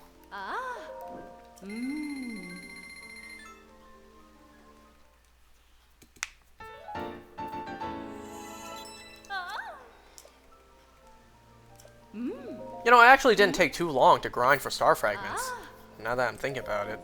I mean, we did get star fragments every now and then just playing through the game, but the remaining amount of star fragments we actually needed and grinding for them actually didn't take that long. I mean, this isn't all we need. I don't know how much I actually need. I'm gonna look it up, though.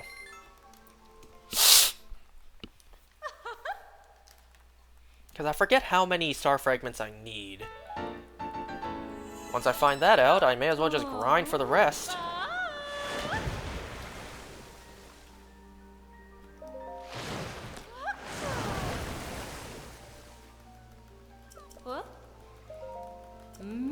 So let's see, the only clothes now really to enhance are, yeah, this one with the construct parts, and then, where is it, this one. And I think that's it, I only have 2 of these left to upgrade. I'm gonna look up what this one needs.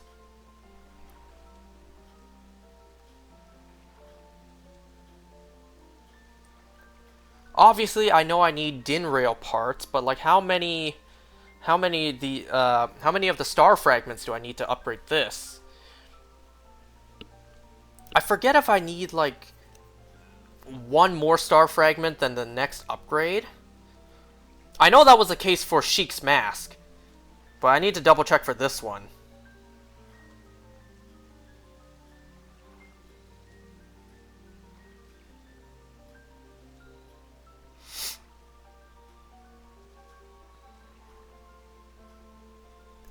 Energetic Rhino Beetle, I need 3.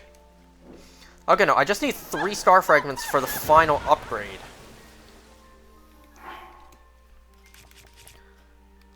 Well, I have 3, so that means I need 1 more. Energetic Rhino Beetles, isn't that... which one was that? Was that the yellow one or the blue one? I have plenty. Okay, let's get at least one more star fragment. Because I need one more.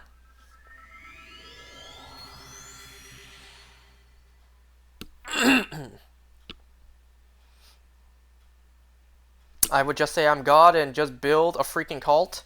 Well, I wouldn't go that far. Man, I ain't got... Even if I wanted to, I ain't got nothing to start a cult for.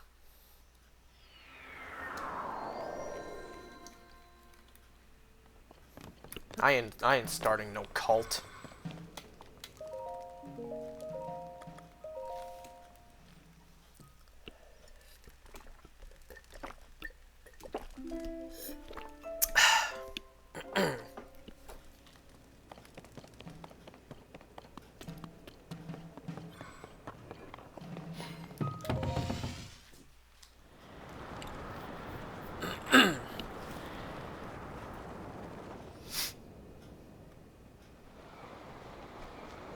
Just one more star fragment. Please. And then I gotta go find Dinrail, because that's one of the remaining things I need to do.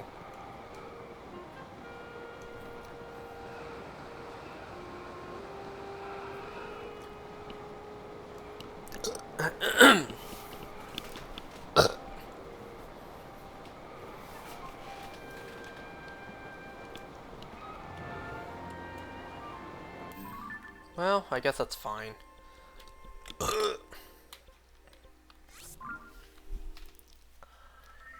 Anything else Walking Dead related to talk about? Anything I'm forgetting?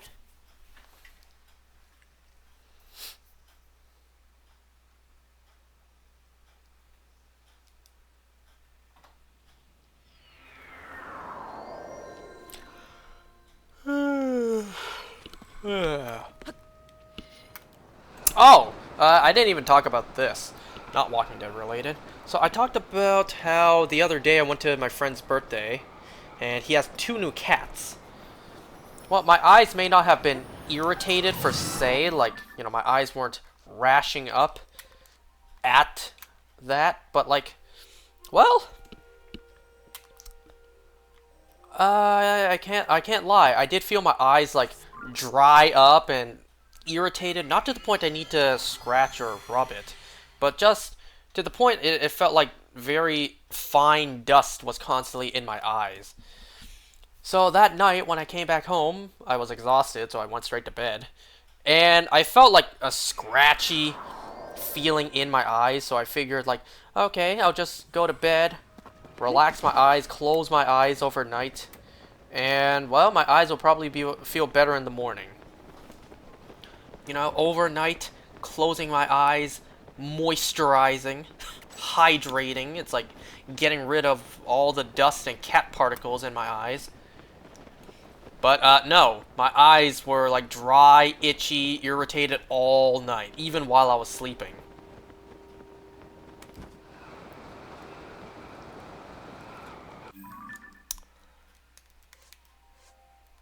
Putting this in the compendium didn't do anything, but I'm still gonna, just in case. It got so bad to the point where, while I was sleeping with my eyes, like, itchy and, like, you know, somewhat irritated, I actually had a dream that my eye had a pinguecula on it, like a wart on it. I dreamt that my eye had a wart on it. And, you know, like, I tried to close my eye with the wart on it, it's still, like, the wart was still sticking out when I tried to close my eye. You know, it was kind of like, I can't believe I'm saying this, it was kind of like Tim Curry's nipples in Scary Movie 2. You guys remember that one scene? Like, the wart was sticking out so much in my dream. In my dream, the wart on my eye was sticking out so much, like, I tried to close my eye, it would still stick out. And, like, while I was trying to sleep, I would, like, move my eye while my eyes were closed, and I still felt it. I felt that grainy texture in my eye.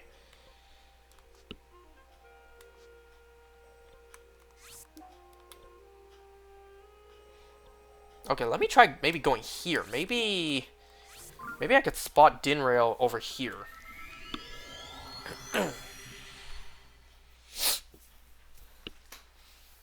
And I also tell you, these past 2 days were a pretty sneezy couple days, because I don't know if it's just the temperatures changing outside, going from winter to spring, or if it's just like residual cat allergies. I tell you, I've been sneezing so much these past 2 days. Oh man, I thought that sword geoglyph was Dinrail for a sec.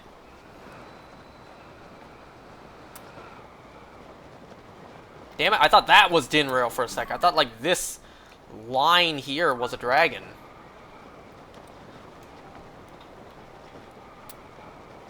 Well, I see another line, but that's the light dragon.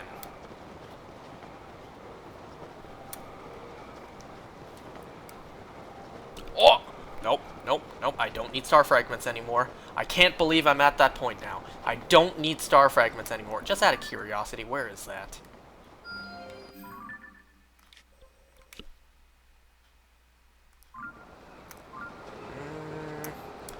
It's 12 in-game. Nah, I don't need it. I don't need it. If I need star fragments, I know how to get them now.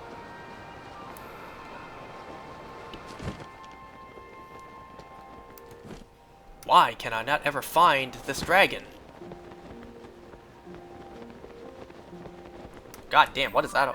I know that's a geoglyph, but like, wow, that looks crazy from over here. Looks like something else entirely.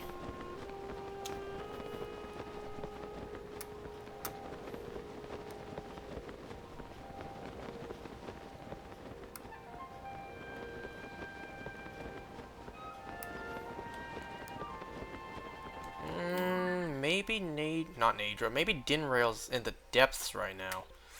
Let's go take a look.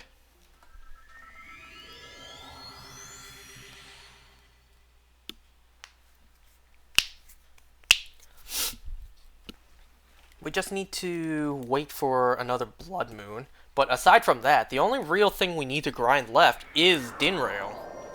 And that's it.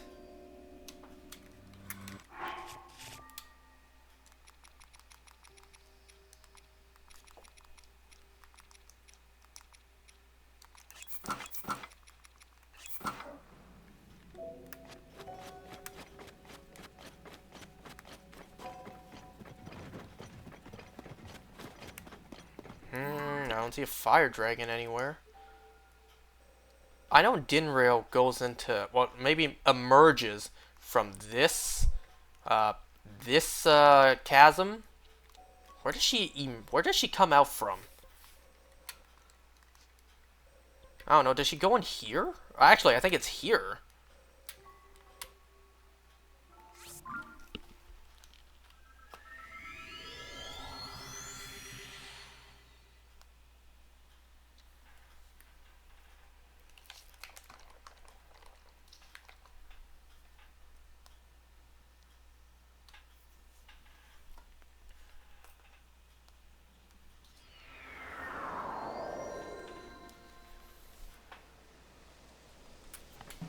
Piece of dust in the air.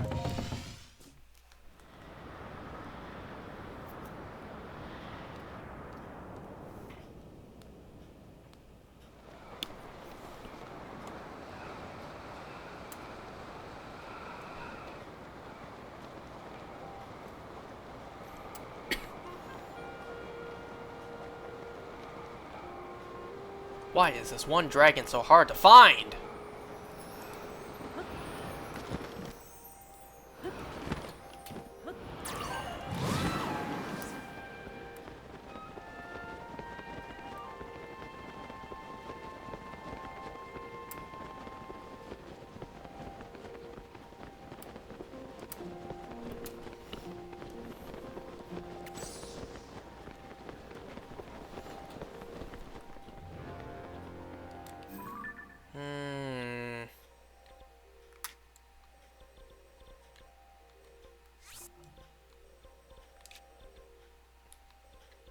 I'm gonna look up again, like, the tips to find Dinrail, and while I do that, I'm gonna go to the stable and get me a pony point.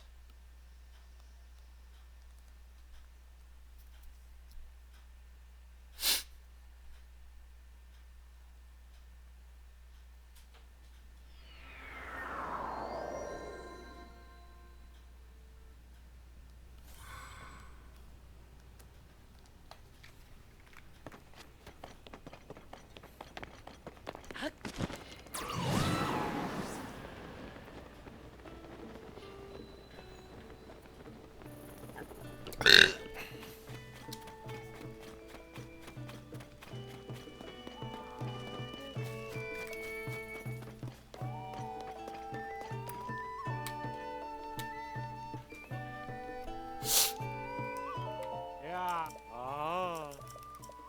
Oh. Oh. Ah.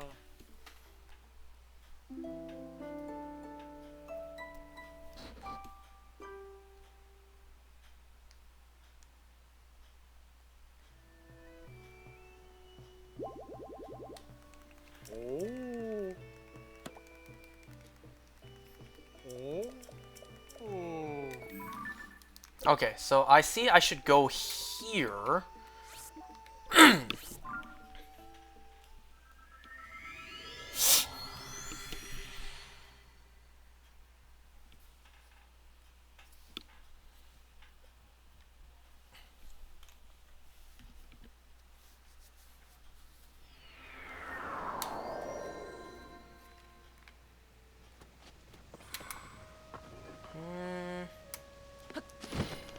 We're so high up, I can't see anything.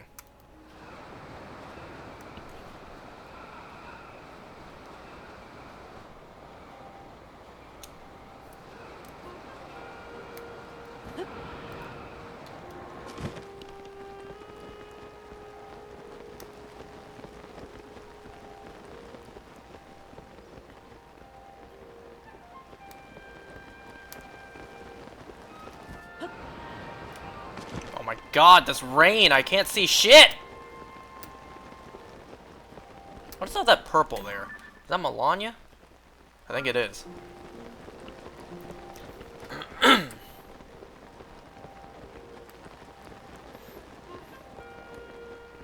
Alright, you know what? Probably smarter to do this at night anyway, so I can actually see where she is. And also preferably don't do this when it's raining.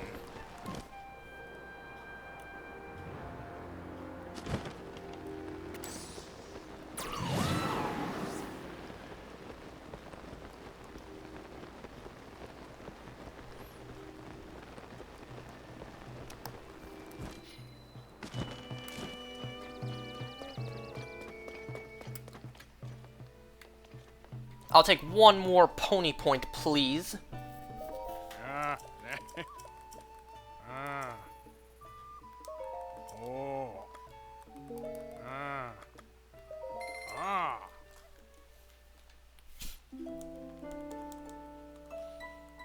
Yeah, wouldn't this be kind of awkward, though? First of all, you paying to sleep somewhere. Okay, that's a hotel or an inn, but like Oh. somewhere like here, Oh. you pay to use a bed, like literally just right here. So you'll sleep here with people just sitting here doing whatever. Someone at the front just watching you sleep. Okay.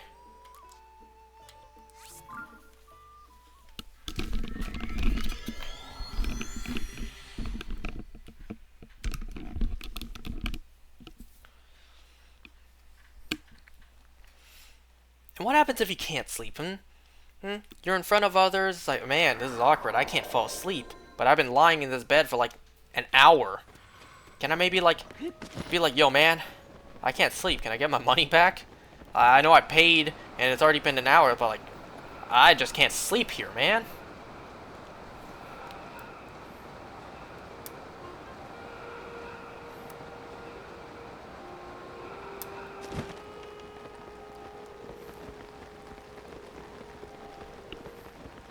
Hold on, let me turn up my own brightness.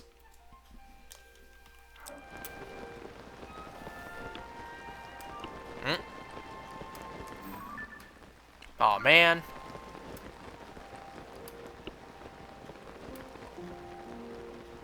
Oh, I found you!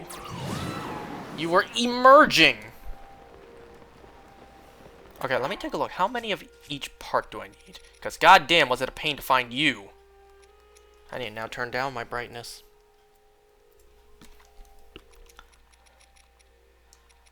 Okay, I need at least one more horn.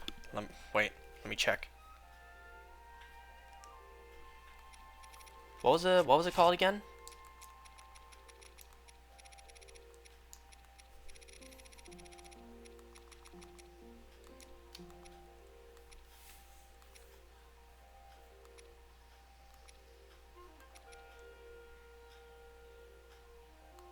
Oh no, I was thinking like I already have that armor upgrade. No, I need to upgrade this.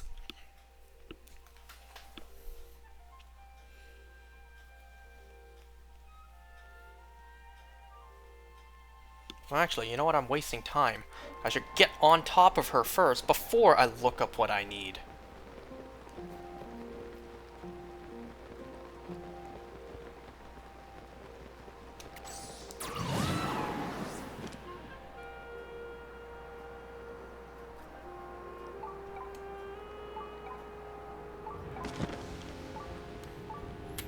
Okay, first let me take a look. How many scales do I have? Oh, never mind. I know I need one more scale.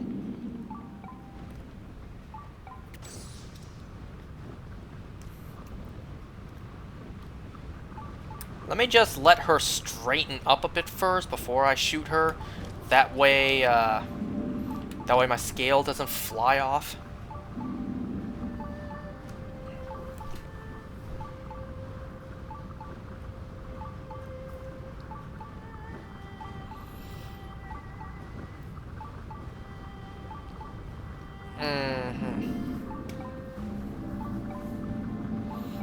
Okay, so I'm seeing here, obviously, I need 2 of each part. I need 10. No, I need a total of 12 of her spikes. Well, I got plenty. Okay, so in terms of everything else, I need one more horn. Right? Yeah, I need one more horn. I need 2 more spikes, 2 more claws, and I need 2 of everything except horns.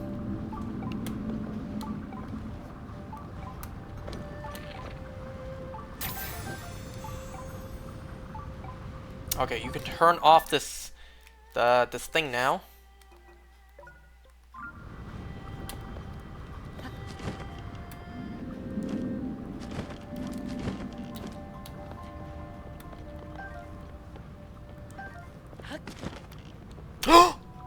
Blood Moon! Yes! Yes! We got a Blood Moon! So next time, we should be able to finish this. As long as we get the Dinrail's parts, that is. Well, if we can't find Dinrail next time, then we know what we can do. We can go for those construct parts. Well, luckily, Tulin can't blow off the spikes. Yes! A Blood Moon! Muy excelente!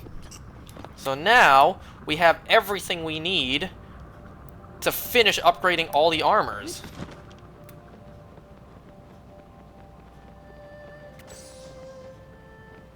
Okay.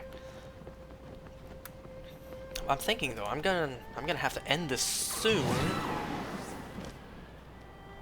Should I re-find Dinrail next time or what? Cause well, if I wait, it's gonna take some time. But it's like I'm not really gonna do anything else.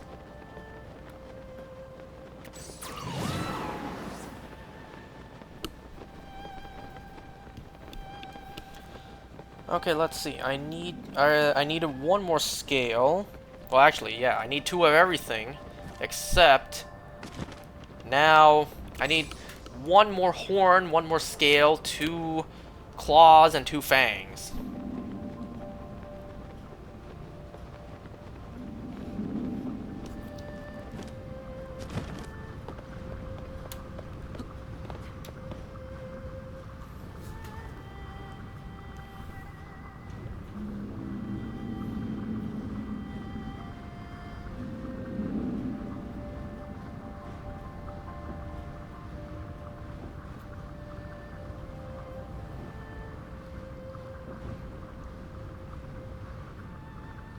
Well, I'm just gonna wait.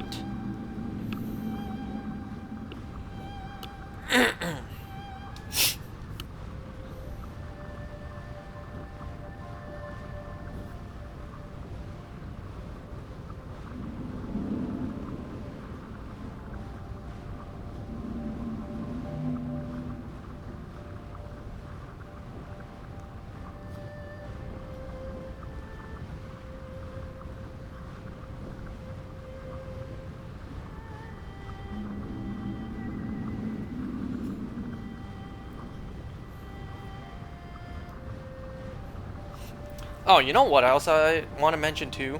So that night on my friend's birthday, it was getting close to midnight, but because we just watched the menu and we're big hungry fellas, they were like, "Yo, you want to hit up McDonald's real quick before we all leave?" And because, well, the problem is that, birthday boy and another one of my friends, they were drinking. So they can't drive. Another one of my friends, I forget the reason he couldn't drive, so it was up to me. I was the deciding factor or not if we were gonna get McDonald's or not, because then I would have had to drive. First of all, drive one of my friends home first, which wasn't that far from the McDonald's we had in mind, and then go to the McDonald's, then drive my friends back.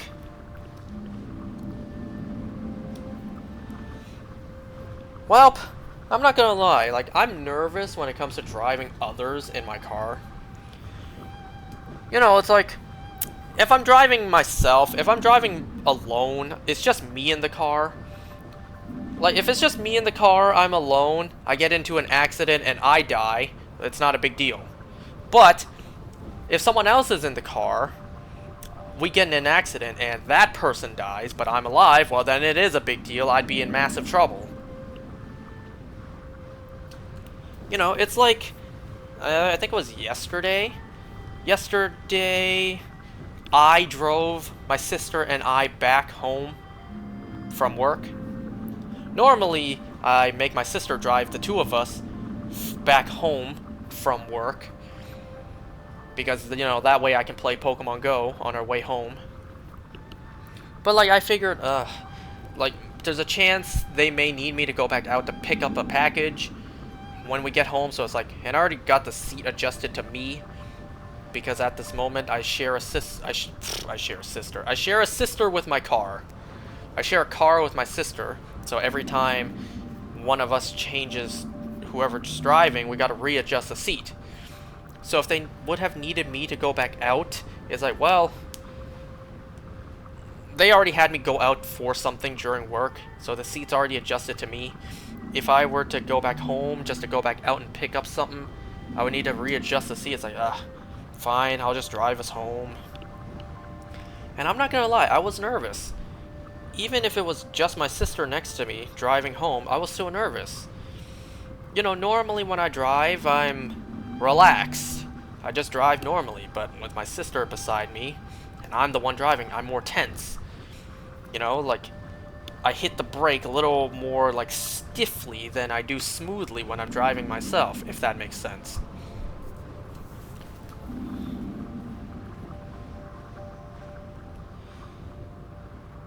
So, like, I kind of just prefer driving myself alone.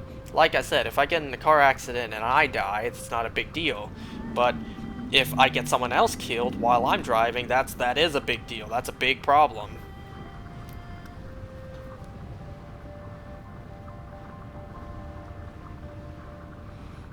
And you know what else was funny, though? When my friends and we got the McDonald's, and then I drove us all back to his place with McDonald's, I was getting ready to leave, because it was already midnight. It's like, alright, boys, it's time to call it for a night. Got the McDonald's. It's time for me to head out. Don't want to get home too late, you feel me? It's already hitting midnight. So I drove my friends and I back to his place with McDonald's at basically midnight. And, well, my friend was like, yo, don't park in the driveway. I'm like, alright, I'll just pull up to the side of the street. So I pulled up. It's like, yo, do you want to like 3-point turn, or do you want to like pull out a bit so you can park a little closer to the street, or you know what, you can just park into the driveway if you want. And I'm just like, get out, get out of my car, I'm going home. You know, I drove them back with the McDonald's. I was getting ready to leave, and they were just telling me all this stuff like, you want a 3-point turn? Do you want to pull into the driveway? After you told me not to pull into the driveway, and I'm just like, get out of my car. I'm going home. Get out. Ooh, I think she's charged up again. So one more scale, please. Oh, I guess not. I guess she's not charged up yet. Well, it's fine. It's a throwaway bow anyways.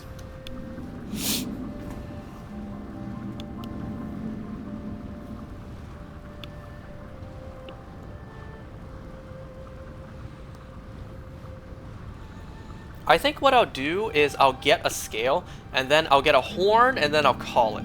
Just because when it comes to... Well, actually, maybe not for horn. We'll see. Just because when it comes to claw, fang, maybe horn, you gotta jump off the dragon for that. So I'll get one more scale, wait another 10 minutes, get a horn, and if I need to jump off, then that'll be the end. And I'll get the rest of the parts next time. Or who knows, maybe she'll go into the depths. I've been fusing for the past 2 hours, send help. Jesus Christ, are you serious? You're trying to complete your Persona Pokedex? Your Pokemon Compendium? My cup's out of water. You've actually been fusing for the past 2 hours?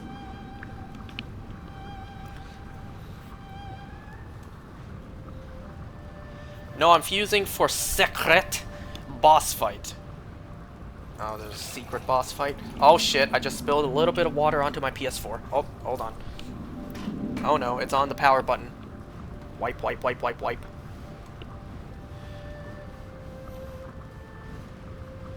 You know, if I was smart, I would not pour my water next to my PS4.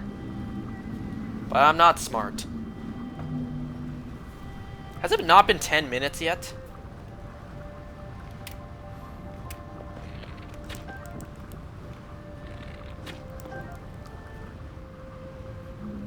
Oh, now she's lit up again. Literal seconds. Literal seconds too soon. Okay, now let's wait another 10 damn minutes.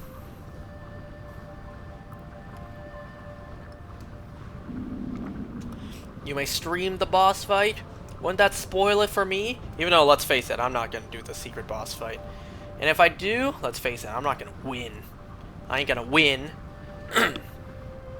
Like, are there any spoilers to be concerned of if you were to stream said secret boss?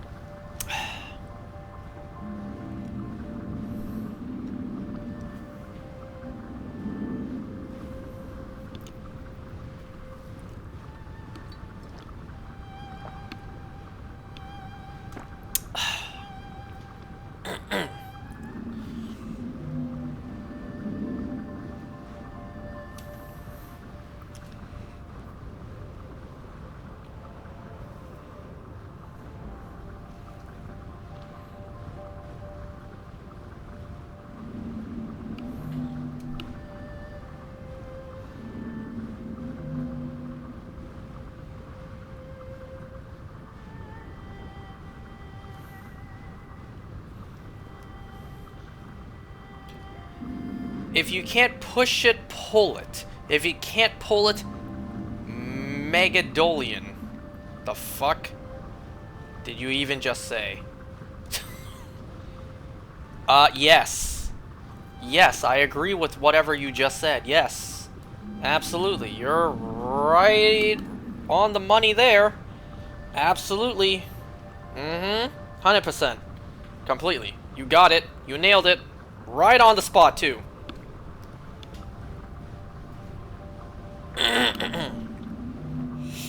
Well, you sent me a pic.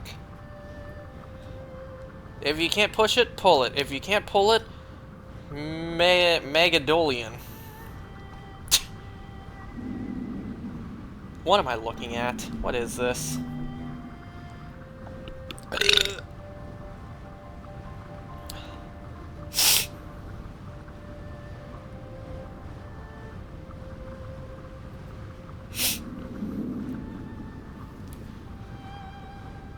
Basically, she one-shots you at every chance she gets. Isn't that every boss? Or every secret boss?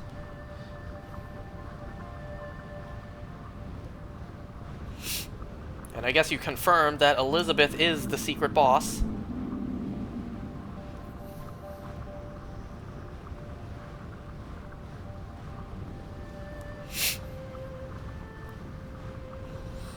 You know what else my sister talked to me before? Well, actually, just like, I think yesterday.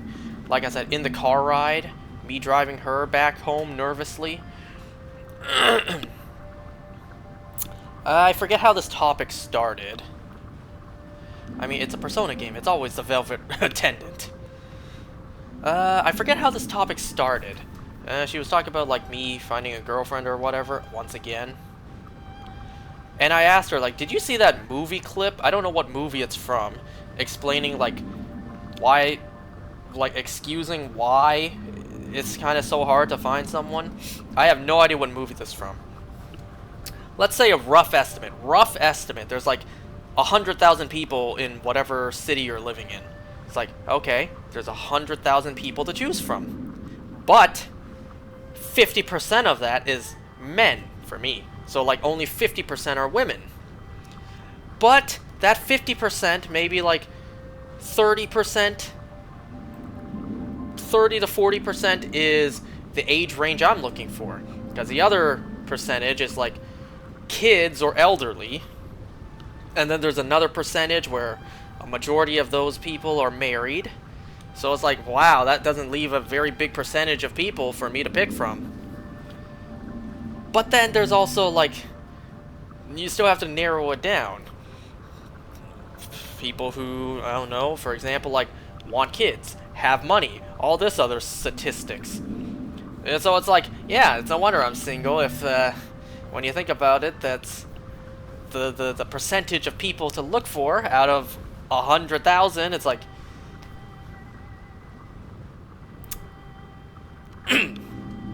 And if there is a small percentage, like even 1% of 100,000 is a lot. But your chances of meeting someone in that 1% is like, oh yeah, at that point, I guess just give up. You know, I also saw this TikTok the other day, my friend sent it to me, where it's like, why you ain't pulling no hoes? It's like, I'm sorry to break it to you, buddy, but if you are that kind of person who just naturally doesn't land chicks, well, I'm sorry to tell you, buddy. Like, because here's the reason why. Like, people tend to hang with people who are like them. So, like, the Chads hang with the Chads, you know? It's like in high school. The popular kids all hang together, and the losers, like myself, hang together. So, like, people in my friend group, where none of us pull chicks, it's like, well, I'm sorry to tell you, buddy, if all the guys who can't pull chicks are hanging together, I got some bad news to break to you, buddy. And you know what? This TikTok even covered this too. Maybe 1 or 2 guys in your friend group actually have girls, but they'll never hook you up. Maybe because, like, that one girl that they're with doesn't have friends, or, you know, it's like just a fluke in the system. It's like, damn, that TikTok was, like, spot on, huh? You know, I kind of lost track of what I was saying, too. So, in the car ride, after I told that to my sister was like... So, I constantly asked my sister, you think it's that easy to find someone? She's like, yeah. First thing to do is start on the dating apps. My sister was like, I know people who ended up, with... I know people who are bumfuck losers, and they still ended up with someone just from being on dating apps. And, well, it's no secret that there's no really any desirable traits out of me. And then my sister just trying to, you know, be a sister, listed off things about me. It's like, you have education, you have a car, you have, like, a place to live. I'm just like, all of those can be arguable. Yes, I have a car. I have a pretty crappy 10-year-old car. That's just something to use for now, you know? I don't have a Bugatti, you feel me? Well, I have education. Like, does that... Really? Really? Do I need to explain that one? Really? Really? I have education, Really, huh? Do I really need to explain that one? It's like, I got a place to live. It's like, well... She brought up the point where, like, because I'm the son, so even if I can't, like, afford a house or whatever for me and the future missus and the family to move out, if that ever happens, it's like, well, you know, the house right now, like, you know, that my parents are paying for. Because, you know, I lived in this house since high school, so, like, at that point, I clearly wasn't making money. I wasn't paying for the house. So even if one day I can't afford my own place, I still got, you know, all this to fall back on. Versus my sister, she needs to marry out. The husband is the one to, you know, find a place. It's like, you know, car I explained, education I explained, home, well, it's like, well, if I inherit this place... Yeah, then I gotta end up paying for it, and clearly I ain't got that kind of cash. I ain't that liquid. So it's like, eee. Literally everything you could have possibly said that was remotely beneficial about me, yeah, an argument could be made for all of them. Education. What you really gonna say? I got education. It's like, really? Do I really need to explain that one?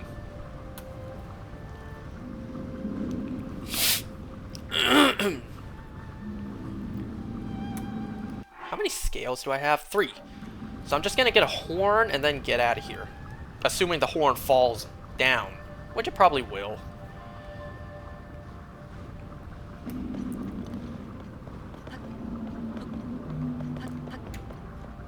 Oh, that's why I can't jump. Unless I, you know, shoot right here. I shoot right here and the horn falls back. And if that's the case, well, let's find out.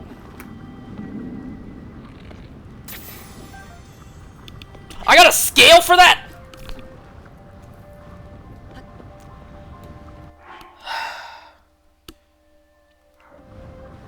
You know what you know what really sucks about that too?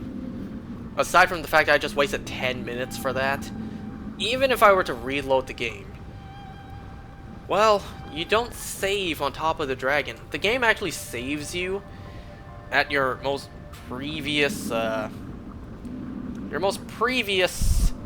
spot you were on the ground. So I don't know where the last autosave was. Do I still keep my scales? Now I'm thinking, do I wait another 10 minutes just to get a horn?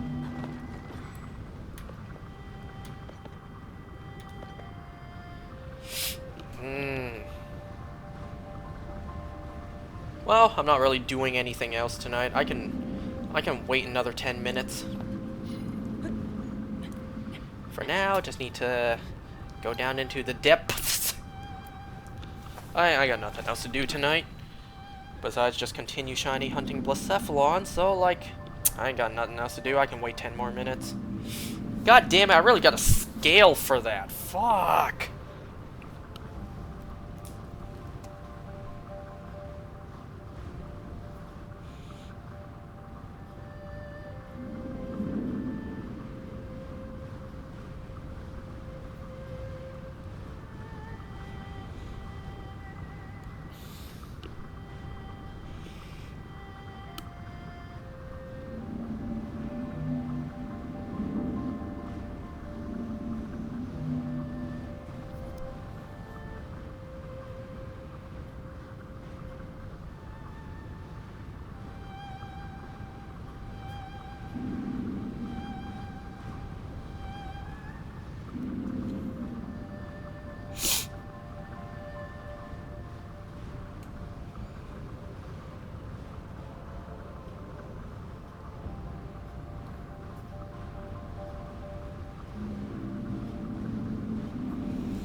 this be a good time for me to start the new Ultra Moon copy?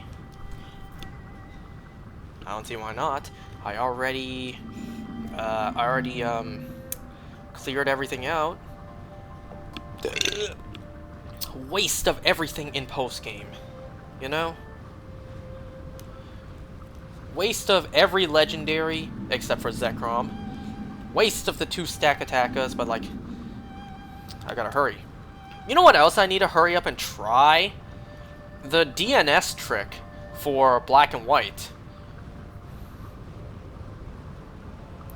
I may try that out tomorrow just to see like what I can. I really want to start a new playthrough of Pokemon Black. I don't know about y'all, but I personally like Black and White 1 more than Black and White 2. I only played Black and White 2 once. So it's like I don't really remember that much about it.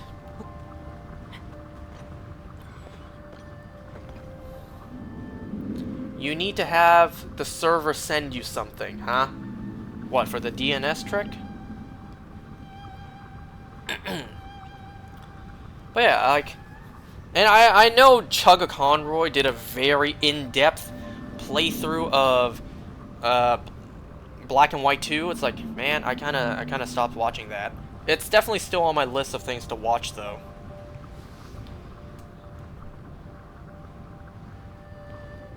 You know, Chugga Conroy just kind of went so in-depth of the game. It's like, man, it's nice to, you know, have the coverage, but like, I don't really want to see this. I just want to see the gameplay, the story, because I don't remember that stuff. I don't really want to see like all the Wi-Fi stuff you could do. But I'll still go back and finish watching it at some point.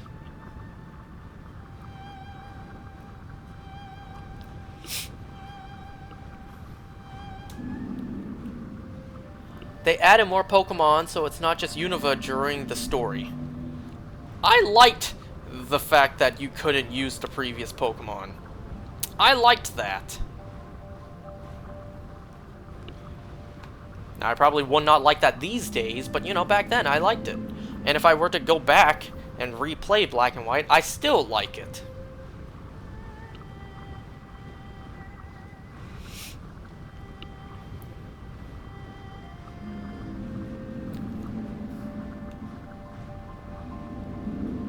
You know, I really do want to replay Pokemon Black and White 1, but, you know, I don't want to restart my original Black copy from all the way back then. You should play Blaze Black Volt White. I would if I could. I would if I knew how to. Oh, that's what the context was. Blaze Black and Volt White, they added more Pokemon, so it's not just Unova Pokemon during the story. Well, you already heard me say I like it, but it's fine. You know what's absolutely hilarious, though, that I can't believe, like, now looking back, I can't believe I somehow got it to work?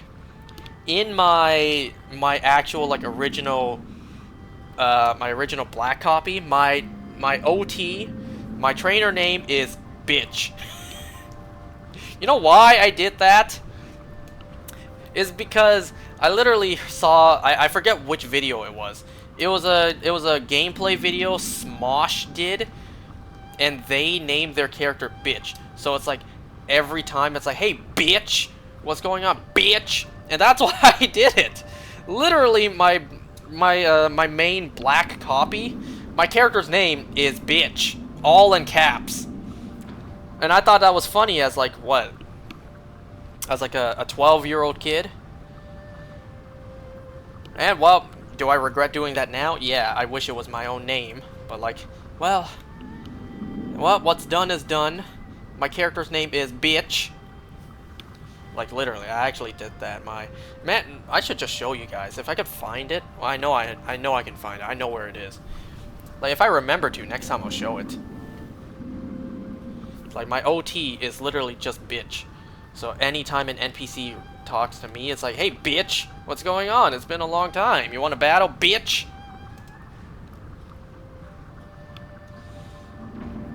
What the hell? What was that?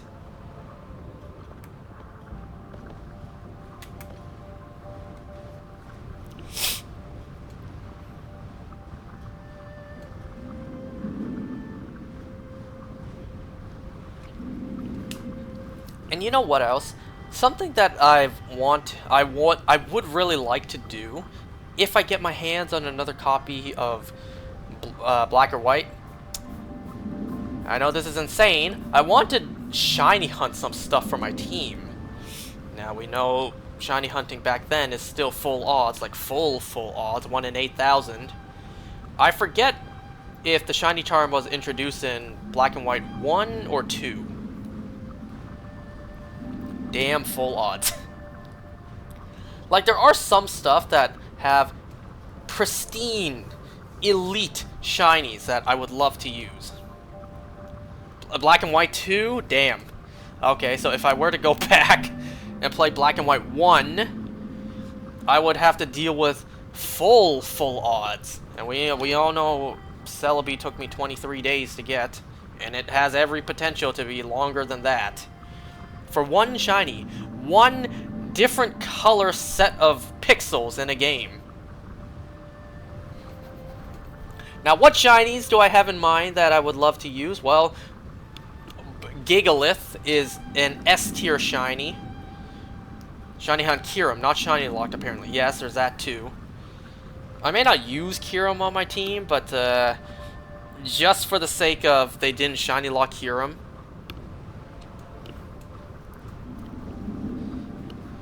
I don't know how good Boldore or actually not Boldore. I don't know how good Gigalith is to use. I just think the shiny is immaculate. What else do I want to shiny hunt?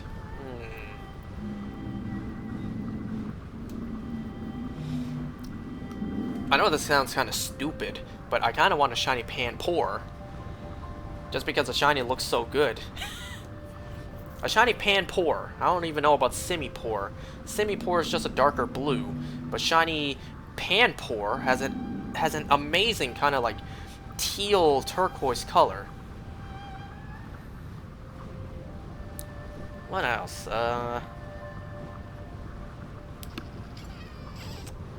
Ooh, time to get out of here. Get me a horn this time. Pause.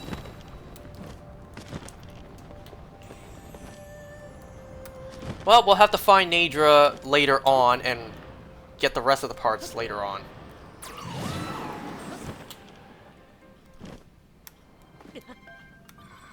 Uh-oh, where'd that go? Uh-oh. Okay, at least it lights up.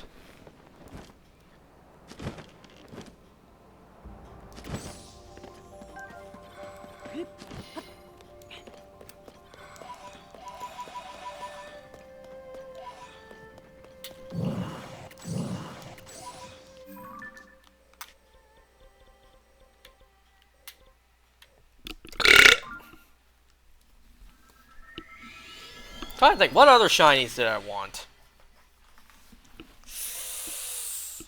Am I gonna go insane and shiny hunt every legendary available? You know, the roaming Tornadus or Thundurus? Shiny Dragon's pretty nice, you know, that very vibrant red. Shiny Virizion is a very nice shiny too. Cobalion's just eh. Cobalion's like a mid shiny to me.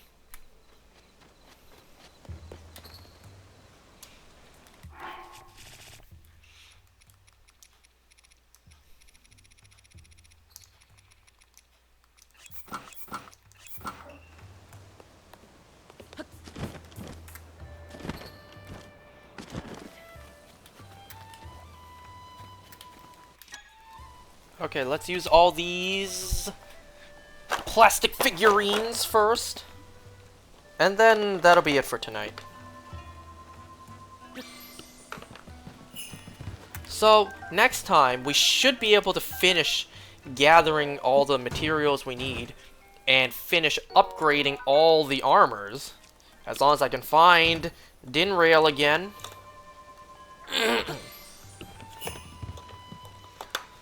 Okay, next time first, what I'll do is I'll get the remaining construct parts, and then we'll find Dinrail again. Did I find Nadra? Did I say Nadra?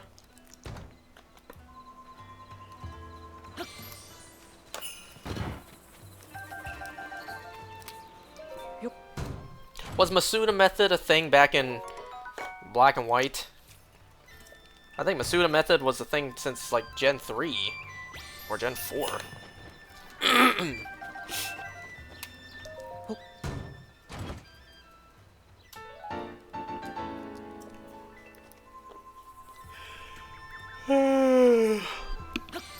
Started in Gen 4.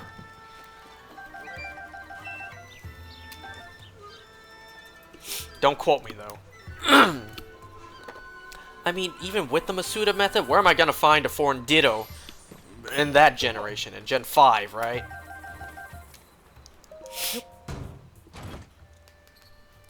Well, everything I'm talking about right now is just a pipe dream. Unless I get another copy of Black and White, preferably black, because Reshiram's better than Zekrom. Fight me!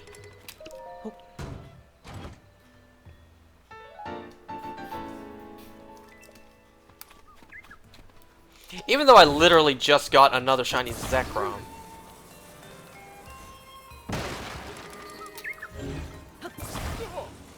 This is why you hack your 3DS.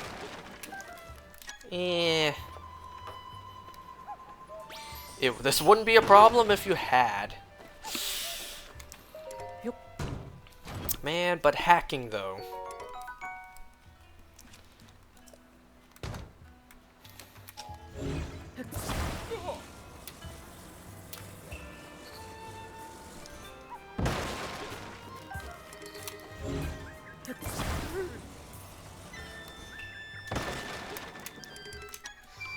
Shit, if I was gonna hack my way through everything, then I may as well just hack in the shinies instead of spending weeks to get them. It's not piracy if you can't buy it from them. That's a good point. We all know that... Well, actually, you guys notice that not only Hollywood, but the video game industry, the entire entertainment industry as a whole is crumbling these days. You guys ever notice that? We know that, well, while Nintendo, yes, does make very high quality games, the company itself kind of sucks with the way they handle, you know, just like their IPs. While yes, Nintendo makes quality products, they are kind of scummy as a company. And not only that, you guys know that lately... Yeah, poor Smash Bros. You guys know that lately the video game industry is all just live service games? Man, why do you think I tend to gravitate towards single-player games like this? Man, let me tell you, Chief. The live service online games just ain't for me. They just ain't for me. Every now and then, I'll have a game I'm interested in that is just online only, live service. But to exclusively play those, nah, that ain't for me, buddy. That's not for me. Look at how much entertainment I got out of just playing this solo single-player experience. So aside from live service games kind of unfortunately taking over, there's also the fact that, you know, as Mutahar clearly points out all the time, game preservation is pretty lacking these days. At least officially. If not for emulator, then... or emulation, not piracy, emulation, a lot of games would be lost to time, but all these companies keep on taking down the emulations when they themselves are putting no effort into preserving their own games.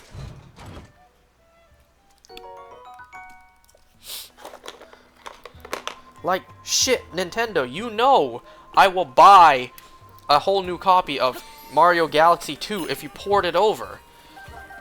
But as it stands right now, the only way for me to officially play the game is on the Wii. So say I was not someone who owns a Wii already, I would have to, you know, and you don't sell Wiis anymore either, nor do you print out copies of Wii games anymore. So I would need to, you know, find a Wii system somewhere out there. I would need to find a copy of the game somewhere out there. Or I could just emulate, you know? But thankfully, I am someone who already has... As a matter of fact, I have 2 Wiis. Did I ever tell you guys a story behind that? We thought the Wii broke, so we bought a second one, and then the original Wii got fixed. So then now I have 2 Wiis.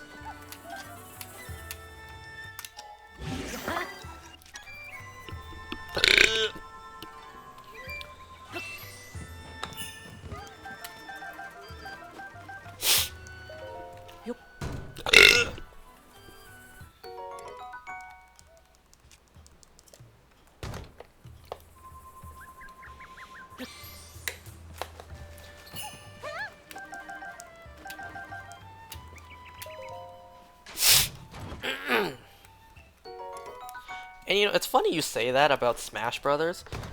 I would love to play the Subspace Emissary again. But, you know, the exact same problem I just said.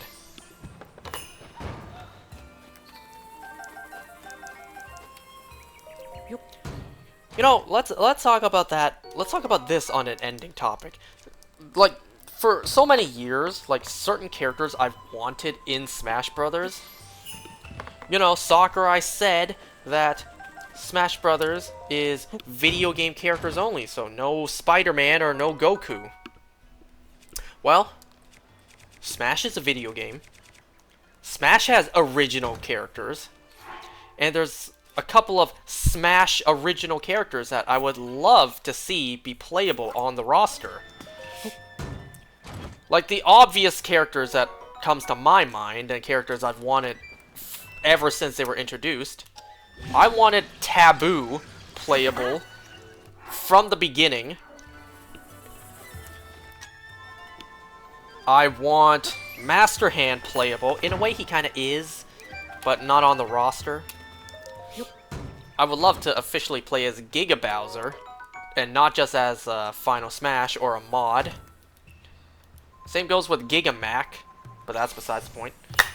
Well, Giga Mac's not Smash original, I don't think. But whatever. Smash original characters. There's, I think, 2 more Smash original characters that I would love to see playable. One is Primid. You know, the main, like, enemy. The main, just, enemy in Subspace Emissary. The Primids. I would love to see them playable. You know, it's kind of like me saying I would love to see Koopa Troopa playable. You know, the generic enemy. Why not, right? Why not have Primid playable? You know what else is Smash original that not really anyone talks about? Ancient Minister. I want to see Ancient Minister playable. Not Rob. No, not Rob. Ancient Minister. Before anyone says, but he's just a different version of Rob. Samus and Zero Suit Samus.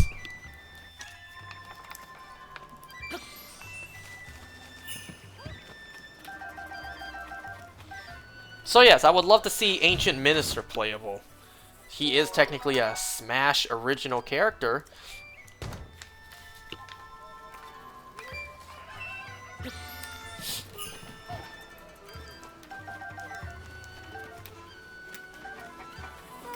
Well, not really character, but like identity. Persona, even.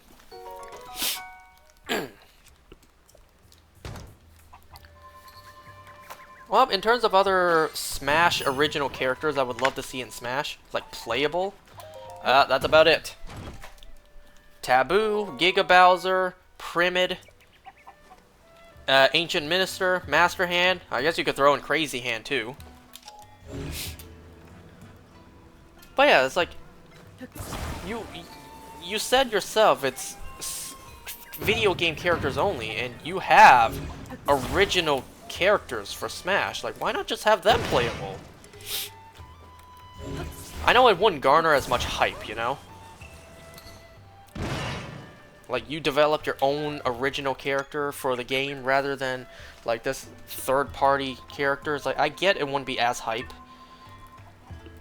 But let me tell you, if any of the characters I suggested got in, you know damn well I would be hyped just because of my bias.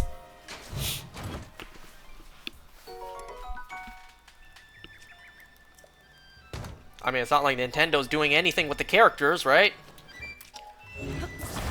Nintendo's not doing anything with primids or taboos.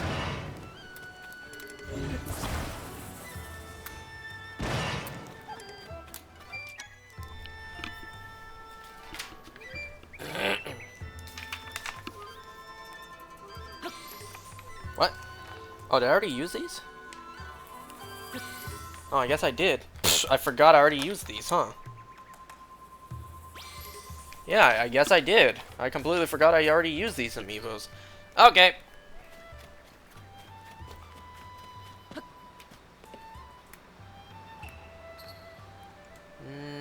I don't see any.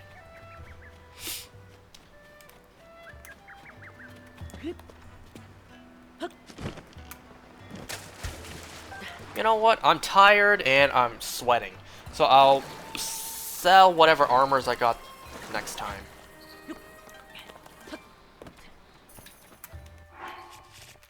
Well, thanks for watching, guys. See you next time. Bye.